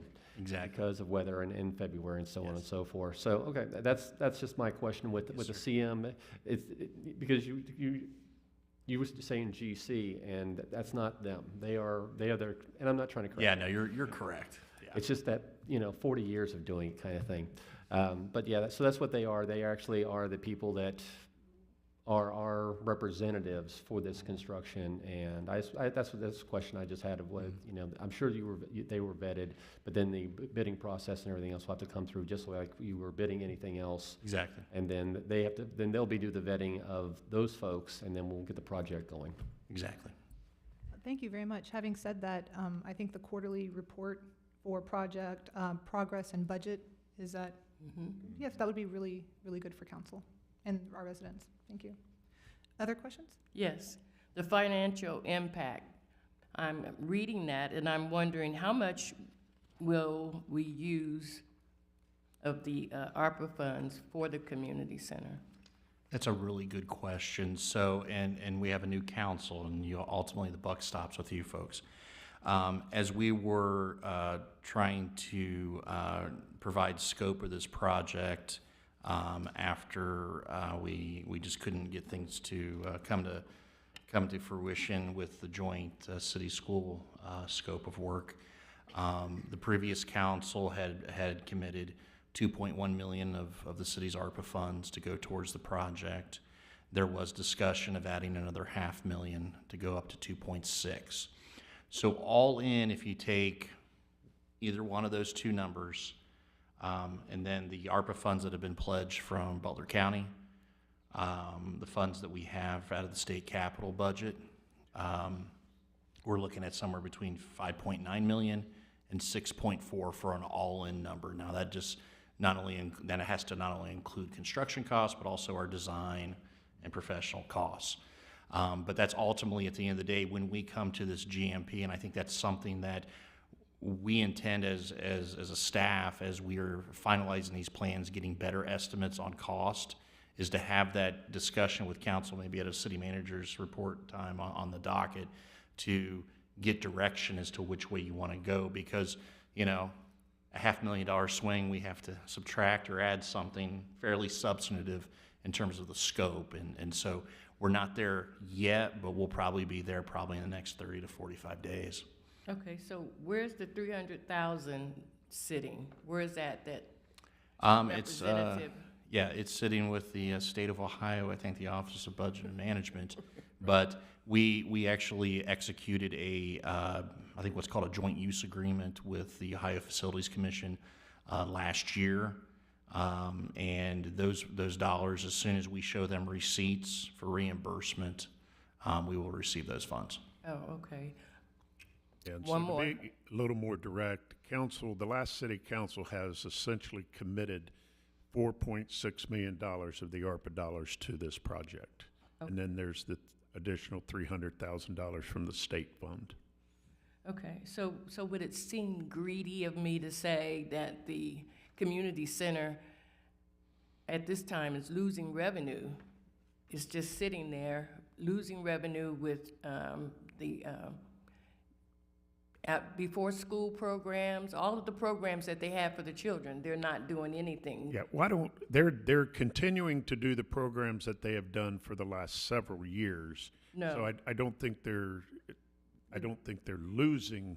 The daycare is closed. I'll have to follow up with Fernina Right. on that. I Right, the don't know. daycare's closed, you can't rent the center for events right now, so, yeah. We'll follow up I on think that. they're I'm really not quite sure Losing why they would do revenue at that. this time, yeah. Yeah. It's We'll been follow up closed with like that that tomorrow. since Thank you. September, I think. Hmm. Yeah, We'll follow up with that. please. And did we Absolutely. receive funds from Butler County or no? What's that? Did we receive funds from Yes, Butler sir. County? Okay. Yes, sir. Could you just say how much again for us? 3.5 million. Okay. And did we, I'm sorry if you already said this, did we have a time frame again for completion of the project? It's all predicated on when we go to bid. I think our hope would be to be done by mid 2025. So you said you was gonna start in April? Hopefully, we hope to solicit bids, or not solicit bids, but authorize the CM at risk to go ahead and bring sub bids to us, get those contracts squared away, and break ground. I mean, I'm cautiously optimistic that we may do something maybe a little after Memorial Day this year, maybe have a groundbreaking. That's what we're shooting for. Okay. And just because residents do ask about emergencies, they'd like to know why is this particular legislation an emergency today? Yeah, we're proposing as an emergency legislation for twofold. Number one, the overall nominal amount of this first phase of the contract being what it is, but then also secondly, this is a project that the community has provided a lot of input, a lot of guidance and visioning of. It does have a slightly different scope now than it did previously, let's say 6 months ago. However, this is seen as an important project and one that seems to still have community support and elected leadership support. And you know, we could go through the second reading and wait the 30 days or whatnot, but that would back things up to where this CM at risk contractor and really our design team really couldn't get back to real work until essentially April. Yeah, and especially now, since we've been made aware that some of their programs are on hold, it's even more of an emergency nature. I agree with Councilmember Carter. We do need to get going on this project to make sure we take full use of the revenue generation. And you mentioned the change in scope. Could you speak to what it is now? So where we think we can land is we believe there was going to be enough dollars committed right now for the addition of the new family resource center addition, the gymnasium, and exterior facade upgrades. And then the X factor will be to the extent that we can do some other interior remodeling of CBI's existing space. There's a desire to maybe open up some of those individual offices into maybe a larger conference or meeting room area or flex space. But price is going to drive that, and I think what we're probably going to have, like I said, is that that's not going to be probably one conversation. It may be multiple conversations with council as to, okay, here's our options on the buffet. We can only afford 3 out of the 4. What are your priorities? And then we'll make that work. All right, thank you. Is there any further discussion? Hearing none, we will proceed to vote. Ms. Gank, please call the roll. Mr. Horn? Yes. Mayor Slanka? Yes. Mrs. Carter? Yes. Mr. West? Yes. The yeses have it, and the motion passes. Mr. Conover, the next legislation, please. Next, Madam Mayor, is ordinance number O-2024-12, an ordinance establishing a procedure for and authorizing an amendment to a contract with Grid One Solutions to assist the Water Maintenance Division with MTU installation and declaring an emergency. There's no action requested until March 5, 2024. Thank you. Mr. Lally? Yes, Council, this is, we've placed approximately 13,000 meter transmission units in residences so far over the last few years, and we need to finish the remaining approximately 7,000 over the next 1 to 2 years.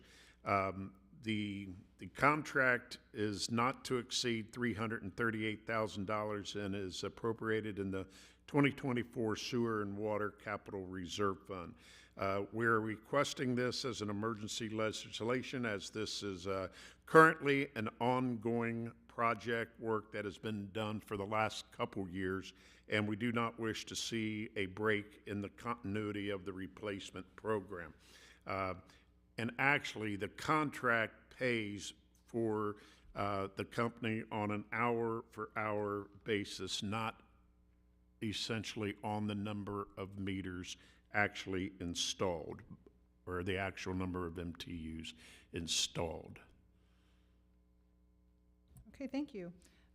Is there any, oh, actually, there's no action requested on this item until March 5th, but is there any discussion right now? No, this, oh yeah, it's a second reading emergency. Thank you. Anything else? No, and I think I don't have anything either. So as there's no further action required and we hear no more discussion, we'll move on. Mr. Conover, the next legislation, please.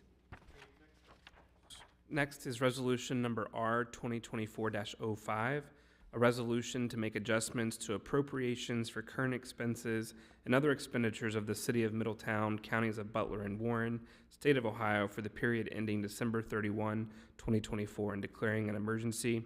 This is for the Capital Improvement Fund, and again, no action is requested until March 5, 2024. Thank you. Mr. Lully? Council, in January of 2023, City Council approved the use of $2 million of general fund reserve for improvement in our parks. In 2023, we totally restored and remodeled the bathrooms at Smith Park, which was to the tune of about $238,000, and we've actually received very rave reviews and compliments for the work done in Smith Park. Together, staff and our current park board have been embarking on a process to further accomplish these upgrades in the rest of our parks. They have identified Sherman and Goldman Parks as the next two parks to address, and they are finishing up the details of the actual work to be completed, and when they complete that list of what they're going to do, we will inform council and the public by keeping people abreast on our website. Also, I can assure everybody that the park board and staff will be utilizing the parks master plan as their guide to accomplish the work that's being done in the parks. Thank you very much. As there's no action requested until March 5th, we can still have discussion. Is there anything that anybody would like to talk about right now? Just want to add something to that. So, for example, at the last park board meeting, park board hosted residents from like the Sherman Park area, get their feedback on what they'd like to see in the park, sort of who uses the park on a routine basis. It was good to get their feedback. So that's sort of park board's approach for both Sherman and Goldman, is to receive resident feedback and then from there formulate a plan. Obviously get some bids. 1.7 sounds like a lot, but not in this economy, so. Thank you for that feedback from the Parks meeting. Is there any other discussion? I just have a comment of, I was up on the 3rd floor and there's a desk and they're asking for comments of what you would like to see in the park, and I think that's a great idea. Have little post-it notes and you can write your comments. I applaud that because that is community at work. Wonderful, thank you. So it sounds like anybody who wants to write a note can bring it to the 3rd floor of the city and building. each park is listed. That's wonderful. Sitting there, so it's great. Thank you. And also, one thing I'd like to ask again, like the last legislation, this is an emergency with action. Would you please just explain for posterity? Yeah, because once again, this, we honestly hope to be further than we are with the parks. We would have hoped we got a lot more accomplished in 2023 than we actually did. So the park board and staff has made it our goal to get this accomplished in 2024. Wonderful, thank you. Any further discussion? All right, hearing none, and as there's no further action required at this time, we'll go ahead and move to the next legislation item. Mr. Conover, please. Great, thank you, Madam Mayor. Item 6 is ordinance number O 2024-06, 2024-08, an ordinance amending the 2024 Pay and Benefits Ordinance to add the position of Public Safety Director. This is a first reading. Thank you. Mr. Lawley? Council, this will put the Public Safety Director's position back into the Pay and Benefit Ordinance. It was removed somewhere around 2 to 3 years ago, and staff is requesting to put it back into the PBO for future consideration. Council is not voting to approve the appointment of a Public Safety Director at this time. That may come later if we determine that it is in the best interest of public safety to do such. Thank you. As this is a first reading, there is no action on this item today. However, is there any discussion? Yes. What is the Public Safety Director? The Safety Director is a position that essentially oversees the police department and the fire department. The city has used a Public Safety Director sporadically over its history, and most recently, I can tell you in 2015, when I was appointed fire chief and Rodney Muterspaw was appointed police chief on the same day, the city manager at that time felt that to assist both these new chiefs in, since we were new, in the direction of public safety, that he added in the Public Safety Director position, or activated the Public Safety Director position. In the past, when we have not had a Public Safety Director, it is the responsibility of the city manager to act as the city manager and the Public Safety Director. Okay, so you use the word oversee. Lately, we've been doing one words to describe a lot of things. So, but the chiefs, both chiefs, still answer to the city manager, or is it city manager, Public Safety Director, and then chiefs? They report to the city manager because he is the Public Safety Director. So essentially, they're reporting to the Public Safety Director, also the city manager, because during this time, they're one and the same. Okay, so then the Public Safety Director, does he also work with the community, or takes? Mm-hmm. What else does he do? The Public Safety Director generally assists the police chief and the fire chief in terms of administrative issues. Okay. Not necessarily overseeing operational aspects of either. And also, you want to understand, actually, the police department and the fire department are actually not departments. They're divisions. They are divisions within the Public Safety Department, which is overseen by the city manager at this point. Okay. So it's like Public Works. You have several different divisions in Public Works. Right. But at the end of the day, the city manager is the person who they answer to. That is correct. Okay. I also just wanted to be clear, so we have had public safety directors in the past. We have also had the city manager fulfilling that role as well. So that is also still a possibility moving forward. That is correct. And and this is just looking at the possibility of putting it back in so that we could possibly have one again. That is correct. Thank you. Is there any further discussion? I just have one question. Do you recall, Mr. Lawley, offhand, where we are with staffing on the police? Are we at capacity now for the allotment? I do not believe we're at capacity. If Chief Crank is here, can you address that? Are you 3 short right now, or you got 3 in the process? Okay. The Division of Fire, I believe, is fully staffed at their authorized strength of 84, and the authorized strength of the police department is 80, and you have 77 right now, and you have 3 in the pipeline. Okay. Yeah, I was just at, a lot of the feedback from the community is, why are we going to go this route versus additional, an additional officer kind of thing. So, was checking. And then when do we expand beyond that number? Is it next year? Is that what? Yeah, we haven't began formulating the 2025 budget, but I can tell you in the police division, one thing we know for sure, that especially with the expansion of all the activity out on the far east end of the city, we have identified that sometime in the next 5 years, we really need to be at an authorized strength of 90 police officers. And in the fire division, we really need to be at 21 firefighter paramedics on duty per day. Okay. What's the, I hate to put you on the spot, Chief Crank, but once you're fully staffed, so you get 3 more on patrol, would that alleviate some of the mandatory overtime, or forced overtime, should I say? Yes, that should alleviate some of the issues that we have there, but what staff also needs to look at and what the council's gonna have to look at is the East End expansion. At some point, we're going to have to redistrict our beat areas. Because right now, if you're not aware, we only have 2 cars that work the entire east side of Burrell Boulevard. That's gonna be unacceptable in the future, so we'll have to look at that. As we add additional staffing, we will look at redistricting our beat lines as well. So, Okay.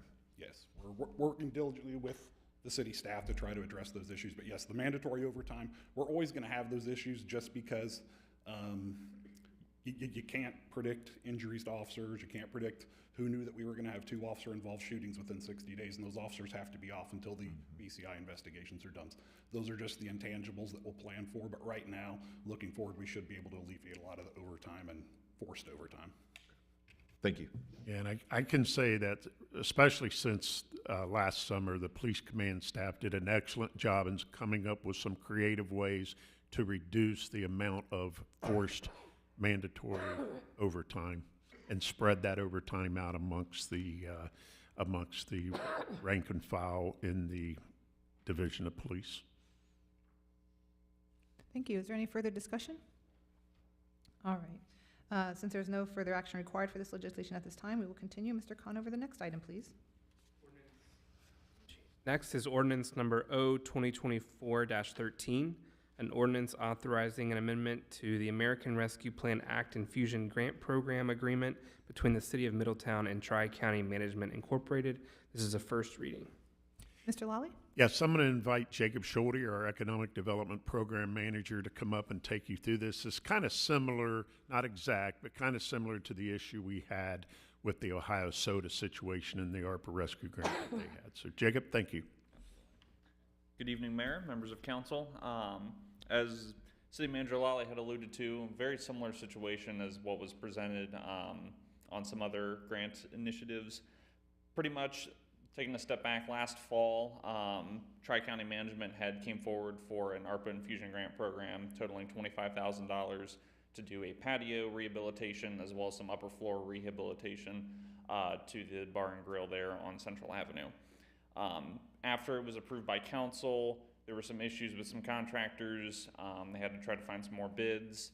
Parties had never really signed or executed the previous agreement, but in working through the primary focus of the patio improvements, it was at the request of the developer and business owner that we narrow the scope instead of $25,000 for the full 2 parts of the development to just focus right now on just the patio improvements.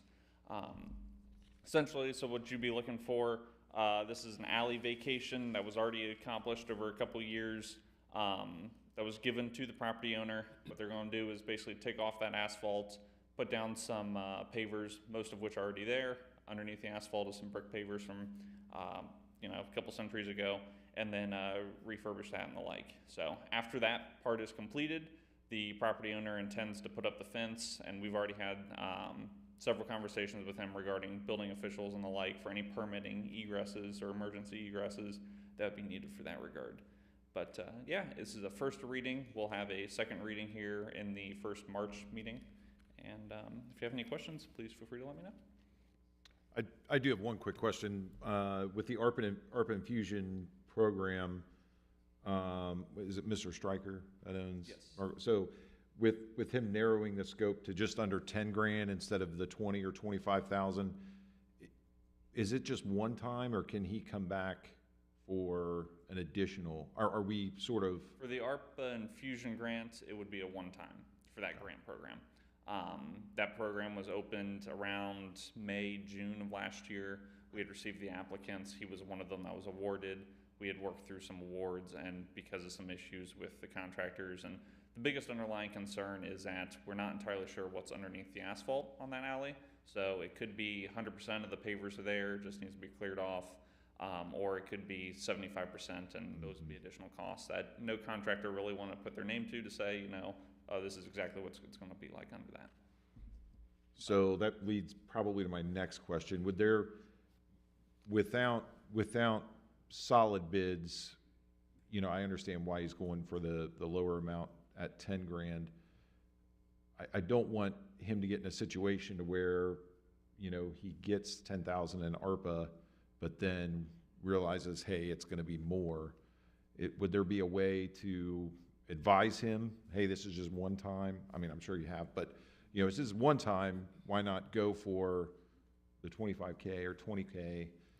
So part of that was because in looking at, you know, from his business financial end, it made the most sense to kind of narrow that scope, and that if any sort of incurred costs that might increase it $5,000, $10,000 or something, he'd be able as a business owner to incur. I think that's something that could be looked at in the future for him, for especially like upper floor improvements. Should there be new business grant programs, loans going through some other entities or the like that we'd be able to advise them to look for, that's an opportunity he can look to do for the upper floor improvements. Okay. Thank you. Absolutely. Appreciate it. So just kind of to follow on that, because I was also curious about the same thing. So basically, if it does go over, he is fine with reincurring that, but could he also just give the money back if he doesn't use it, but cover himself with the grant? How does that work? Yeah, so after the grant's executed, he would have up to 6 months to complete the project. He's going to be working with the contractors to do the proposed work and the scope of the work. Hypothetically, if the project comes back at an invoice of $25,000 or $30,000, we'd still just be reimbursing him for the bid allocated for the agreement. And we've had that conversation, several conversations actually, and he is comfortable and understands that. Okay, thanks. Are there any, I do have one more. Since we are amending the scope, are we also amending the timeline for completion? The timeline, because the parties didn't sign the previous agreement, those, even looking back to fall of last year, the agreements start the effective date of the last signature of all the parties to be executed. Because there was no signatures, this would then fall to the scope of, once this new agreement is signed by all parties, he would have a 6 months timeline. So. Thank you. Is there any further discussion? All right, thank you, Mr. Schulte. Since there's no further action required for this legislation at this time, we will move on. Mr. Conover, the next legislation item, please. Thank you, Madam Mayor. Next is resolution number R 2024-06, a resolution to make adjustments to appropriations for current expenses and other expenditures of the City of Middletown, Counties of Butler and Warren, State of Ohio, for the period ending December 31, 2024. This is for the Police Grant Fund, and this is a first reading. Thank you. Mr. Lally? Okay, this is some positive news. Our police department was able to secure a $65,079.66 grant from the Ohio Attorney General's office for training, and this allows us to appropriate the money for them to use it. Wonderful. As this is a first reading, there's no action to be taken on this item at this time. Is there any discussion? All right, hearing none, we will continue. Mr. Conover, the next item, please. Next is ordinance number O 2024-14, an ordinance amending section 1037.04, the mobile food vending on private property of the codified ordinances. This is a first reading. Thank you. Mr. Lally? Council, this legislation before you does two things in changing the legislation. One, it basically states that you cannot operate a mobile food vending unit on vacant land property of any zoning district. And also, it states as far as mobile vending food permits are concerned, you can sell food, beverage from a mobile food vending unit on private property of an existing operating business in a zoning district where outdoor dining is permitted use with the property owner's permission and a proper certificate of zoning. Thank you. As this is a first reading, there is no further action required for this legislation, but is there any discussion? I have a few. So I actually sent an email to the law office and also the city manager. I just want to make sure it's clear and it's all out there, is when the food truck is on city property, that we have a map with all that, that the city is clear of any liability of any incident, accidents like that. I've not seen your email, so this is the first I'm hearing of it, but I believe that would be the case. Yep. as long as there's no profitability on the city's part, they're just allowing them to be that. So the reason I go there is because I'd like to caution our folks that own properties, and that they are, and we're not going to, Ben made it very clear, we are not going to tell them what to do, but they need to be very well aware that they might want to have these folks sign a waiver saying that you're on my property. If something happens, then there's a possibility of litigation being stacked. Because Whenever somebody does an event on public-owned property, city property, they have to have a permit to do such. Right. And that permit to do such requires that they carry insurance. Now, I think as Ben Yoder talked about in that email response, we're never going to completely 100%. Any people can sue us for anything. Understood, but he said under Ohio law, I'm not talking about city. I'm trying to put it out there for private property owners, because I had a client that allowed that, and then I went back to him just to explain, by the way, you just might want to do this because these are becoming more prevalent. And what's nice about these food trucks is some of these food trucks, they become brick and mortars. And unfortunately, we recently lost a brick and mortar restaurant, so I'm encouraging those. The only thing on the food trucks, and it's a question, is they're inspected just like a brick and mortar by our health department. And do we have a list from the health department saying, this is the list of, these are the folks that we've inspected in our city? They receive a certificate from our Department of Health. And we reciprocate from other cities. So if they have a health department from Hamilton, then they can come into Middletown? Yes, they can, and that's our situation up on Brill Boulevard, because that business is out of Hamilton County. Okay. But then once again, they have to show the certificate they've received from the Hamilton County Department of Health. Right, and then the follow-up question on that, on the what I consider the food truck compound on Brill, because they have a permanent service, and the reason I know that, electrician, is because they have an address on there. So that means someone pulled a permit, they actually had it inspected, and there's a billable meter there. So I noticed that's there, but I also saw a tent structure, I guess where people, they have tables underneath there. And I'm not against this, but just like a brick and mortar, you have to follow the policies and procedure. My question is on that tent structure, you have to pull a permit for that for safety purposes. So I would just ask that we do our due diligence. I know you guys are looking at each other. I'm not telling you to do anything. I'm just saying that these folks have to be treated just like a brick and mortar. Right. Especially since those units, those 3 mobile trucks have been parked for a while, so I don't think they're mobile anymore when they don't move. Yep.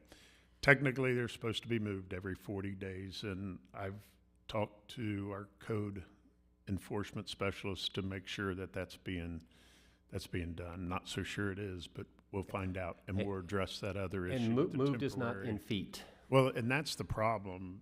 It's very, it doesn't say. I mean, does that mean they can go around the block and pull back in? Well, that's, and again, I want diversity and commerce and different types of, because everyone likes different types of food. I'm not opposed to this at all. But when you see a permanent service put on a property, and the other thing is that was a restaurant at one time. It was Rally's, and yes, I'm this old. It was as antique as before that. So I'm for something somewhere for food places to be there. It's just they have to follow the same rules as the Wendy's that's been there forever, and now the Subway right there. So that's all I'm saying is that we have these procedures, because this is new, and it is kind of nice to have that, that food truck feel. Yes. I think I'm done, Mayor. Thank you, Mr. Horn. Any other questions? Yes, my question is, you said they have to move every 40 days? That is correct. A food truck So has if they to move every own the 40 days. property, do they have to move also? Yes. Really? Yes. Yeah. Okay, now, so you can't have a food vending unit on any vacant land. So that land was vacant? That land was vacant. It was purchased, and the owner who purchased it is now operating a food truck park on it. Okay, so does he still have to move it every since he owned that land, he Yes. still has to move it Yes. so there's 3 of them on there, I think, 3 Yes, mobile units on there. yes, And so they need to move every 40 days? that is correct. That's, So what's the purpose of buying the property? Well, I think that the problem is if you have a food truck, right, a mobile food truck, and it doesn't move, then it's essentially operating as like a brick and mortar building, and that has a different set of standards and licensings and all that kind of stuff. On the health code side of it, it's still, we keep it up to our standards, but there's just different kind of zoning requirements for a building and things like that. So I think that the concern, or what this is trying to get at, is preventing that kind of just permanent structure. It doesn't say that, you know, like an O'Reilly's, for example, might have a food truck in the parking lot 4 or 5 days out of the week at the lunch hour or something. It would allow that on kind of a private property. But it's trying to get at preventing these sort of permanent restaurants that are acting as a food truck that have some different requirements underneath the like the zoning code, for example. Oh, okay. So under the zoning code, it's required to be moved every 40 days. What that means, it's not entirely clear necessarily, but it does require some movement, or otherwise it would be just acting as, you know, a sit-down restaurant. Okay, so if you have one of those trucks there, you move it, drive it back to the county that he's from, and then come back the next day, then that's movement, right? I guess. Certainly could be. Okay, I'm just wondering. It's something that I think we'll kind of deal with as it there's arises. vagueness right? in the law. And that's something I can also speak to both the things that Mr. Horn brought up and you also brought up, Ms. Carter. On the health board, the mayor is the president of the health board, so we've had this conversation. Back in December, they brought it up. This legislation is actually about 6 or 7 months old, I believe. So it's been a conversation. And yes, anybody in the state of Ohio can have a license and operate in Ohio. And then our health department can go, and I think once a year is the total number that they need to go and check them, but they could do more. And then, yes, it also says basically just every 40 days you can move, but it does not specify what that means. You have to move every 40 days, but maybe it could just be an inch. It doesn't say you have to go back anywhere or come back. So it is pretty vague and broad. Were there any other concerns or recommendations from the Department of Health Board? The Department of Health or the Board of Health at this point? No, that was in the December meeting, so I wasn't a part of it yet, but I just remember I watched it, and so that's what they were talking about during that meeting. If anybody wants to watch it, you can also go to the December night, I forget the date, but the December meeting for the Board of Health. So this is a first reading, so there's no further action. Are there any other questions, or is there any more discussion? All right, hearing none, then we will go ahead and continue. Mr. Conover, the final legislation, please. Next is ordinance number O-2024-15, an ordinance providing for the issuance and sale of notes in the maximum principal amount of $5 million in anticipation of the issuance of bonds for the purpose of paying the cost of the acquisition by the city of approximately 30 acres of real property along Union Road and State Route 122 for a multi-use development, demolition of existing structures, and the design, engineering, and construction of related and necessary public infrastructure, including but not limited to water, sanitary sewer, and storm sewer utilities, roads, traffic signals and controls, curbs, gutters, intersections, sidewalks, lighting, and related infrastructure, together with all necessary appurtenances thereto, all in support of economic development and job creation within the city. This is a first reading. Thank you, Mr. Conover. Mr. Lally? And I'm going to defer once again to Nathan Cahill, our Assistant City Manager. Thank you, Paul. Mayor, members of council, before you is legislation that would authorize the finance director to issue bond anticipation notes not to exceed $5 million for the refunding of existing outstanding bans that were issued last May, I believe. The original ban issuance was related to the purchase of the remainder of the property next to the Bender track there at the southeast corner of Union Road and State Route 122 for the Renaissance Point project. There was an additional borrowing as part of that, that's $6.6 million, to cover engineering costs for the public improvement plans, which are wrapping up. As with any bond anticipation note, they do come due rather quickly, usually for a year or less. So we're running up against that annual anniversary, and so there's a need to roll those notes. Now you'll notice that the legislation is significantly less than the original $6.6 million. That is because the city had budgeted for in 2024 the utilization of approximately $1.7 million of excess TIF revenues. And when I say excess TIF revenues, these are revenues that have been identified by the finance director and staff of being annually collected on a consistent basis that are in excess of the expense obligations of those TIF districts.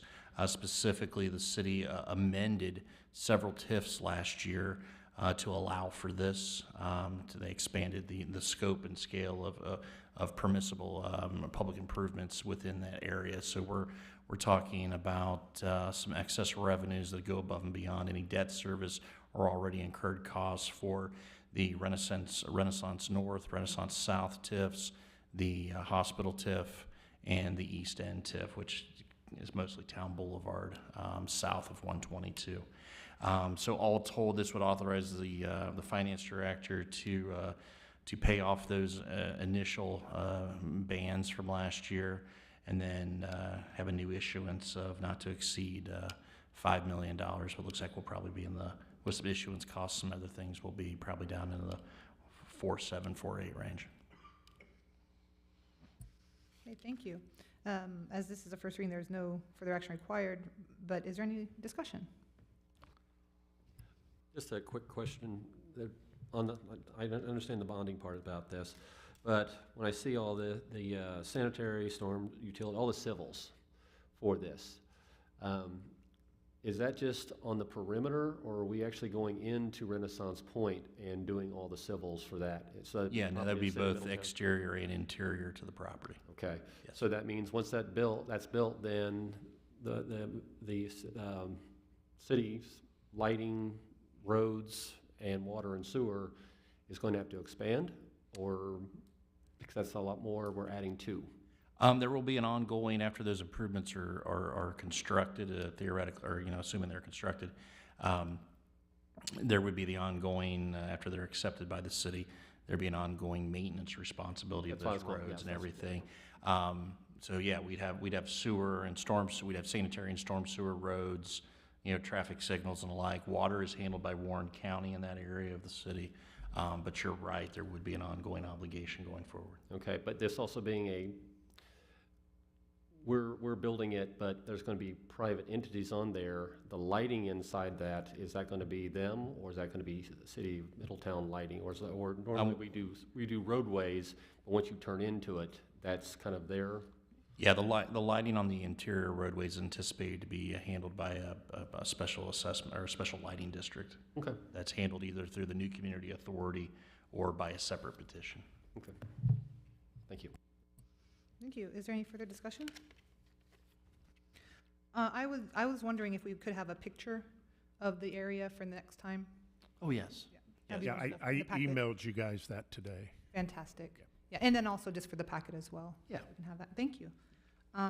And wondering, where does the city, this made me think about this, where does the city stand with our total debt obligation and our total debt service cost? So roughly, and we're going off last year's annual financial report filings with the state and GFOA, we currently have somewhere in the neighborhood of about $67 million in outstanding debt. Of that, around $25 million is general obligation debt, or what I'd say is pure general obligation debt, meaning that those are to be paid by the general fund or other revenues available. That dollar amount does go towards our debt capacity, our overall debt capacity for all the overlapping taxing jurisdictions. The remaining debt that we have is predominantly related to our enterprise operations. That would be our water and sewer utilities. We also have special assessment debt where we have done certain public improvements by special assessment. And those are recouped over time by the payment of those assessments on people's property tax bills. But the roughly 25 of that 67 million is GO, and right now that's pretty much for the fire stations and some other little sundry amounts. Thank you. Is there any further discussion? I have a question. You said Renaissance North and Renaissance South. Mm-hmm. Yes, ma'am. And I'm trying to get an understanding. I'm trying to vision this in my mind. So it will extend from where to where? Like Atrium Hospital? Yeah, so the TIF districts in question, there's one TIF that it's called the hospital TIF. When Middletown Hospital relocated and became Atrium out on the east side, there was a TIF that encompassed pretty much most of that Union Road corridor area, a good chunk around the interchange, and some other surrounding properties. There's also then the East End TIF, which covers most of the land on Town Boulevard from 122 south all the way down to Lefferson. And then those two TIFs, let me start with those two TIFs, along with the Town Mall TIF and some others, were all pulled together that allowed not only to pay for the infrastructure on their sites or within the close proximity, but all of those TIFs were also allowed to use the revenues to pay off the interchange, which was a partnership with ODOT back in the day. The Renaissance TIFs, the two Renaissance TIFs. So as you know, Renaissance is the residential development just east of where we see the Renaissance Point project. So basically about halfway kind of between Union Road and Fenwick. They're on the south side of 122. There are two TIFs within that subdivision. There's one that's the northern TIF, that encompasses the part of the Renaissance development that is within the Franklin School District. And then there is a Renaissance South, which takes the southern, probably 40% of that development area that's in the Lebanon City schools. Both the expenses that were incurred for those TIFs, essentially helping to pay for the roads and water and sewer lines for that subdivision, the revenues are far exceeding what the debt service commitment is for those TIFs. And so those are some excess funds that over time the city could wait until those TIFs expire and then move it into the general fund or use them today for other applicable infrastructure costs. So that was the rationale in the 24 budget that was presented to the previous council last fall of we have, excuse me, we have some excess TIF revenues year after year in some of these funds that are just sitting there with no home. So what do we want to do with them? And so like I was alluding to earlier, if that's the case, and like I said, when that area, it will increase in size and service needs. For example, we're going to be needing a considerable more or a larger amount of police officers, firefighters, public safety personnel, and that's one area we've identified where those funds will probably be needed for. And I think what's also important is that these TIFs, the way they're structured, obviously the note ordinance says something different, but these TIFs are also modified in a way that there's an ability for them to also pay for public improvements, capital items related to public safety in the future. Excellent, thank you. Is there any further discussion? No. All right, as this is a first reading, there's no further action required for this legislation at this time, and this concludes the legislation for the evening. The next item on the agenda is unfinished business. Do any council members have anything they would like to bring up under unfinished business? All right, hearing nothing, the next item on the agenda is new business. Do any council members have any new business for the evening? All right, so hearing none, the next item on the agenda is executive session. And let me get the wording right.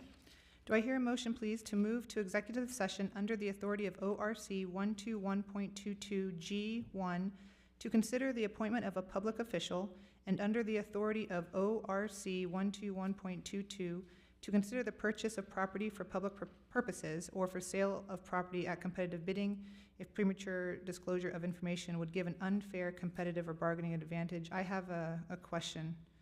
The wording, we're going to be looking at boards and commissions as well, correct?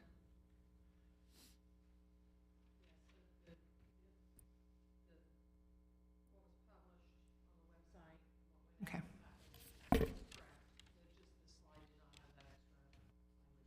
Gotcha.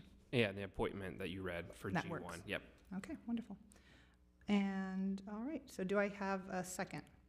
Or a motion? Motion. Thank you. Do I have a second? Second.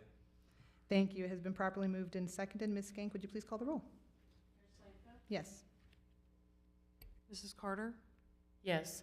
Mr. West? Yes. Mr. Horn? Yes. All right, the yeses have it.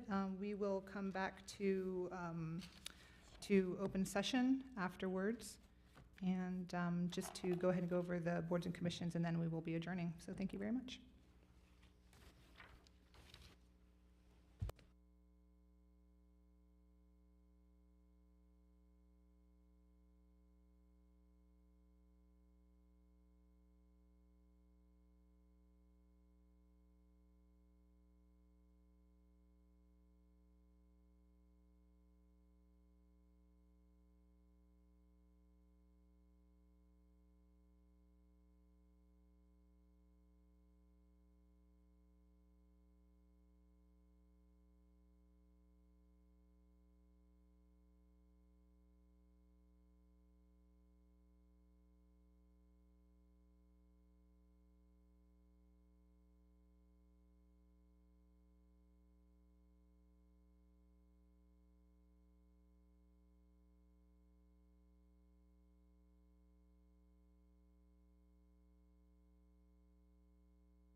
Thank you. Do we have a motion to return to open session? Motion? Do we have a second? Second? It has been properly moved and seconded to return to open session. We will proceed to vote. Ms. Skank, please call the roll. Mrs. Carter? Yes. Mr. West? Yes. Mr. Horn? Yes. Mayor Slanka? Yes. Thank you. So the next item is the board and commission's appointments. The Citizen Advisory Board to the Police has some positions available, and 3 people have applied. Again, we do continue to receive applications on an ongoing basis. I move to appoint Amy King, Tammy Thompson, and Christy Asbury to the Citizen Advisory Board to the Police. Do we have a second? Second. It has been properly moved and seconded. Is there any discussion? Being none, we will proceed to vote. Ms. Skank, please call the roll. Mrs. Carter? Yes. Mr. West? Yes. Mr. Horn? Yes. Mayor Slanka? Yes. The yeses have it, and the motion passes. That concludes our regular city council meeting for Tuesday, February 20th, 2024. At 8:33 p.m., this meeting is adjourned until Tuesday, March 5th, 2024 at 5:30 p.m. in these chambers for our next regular council meeting. Thank you and good night.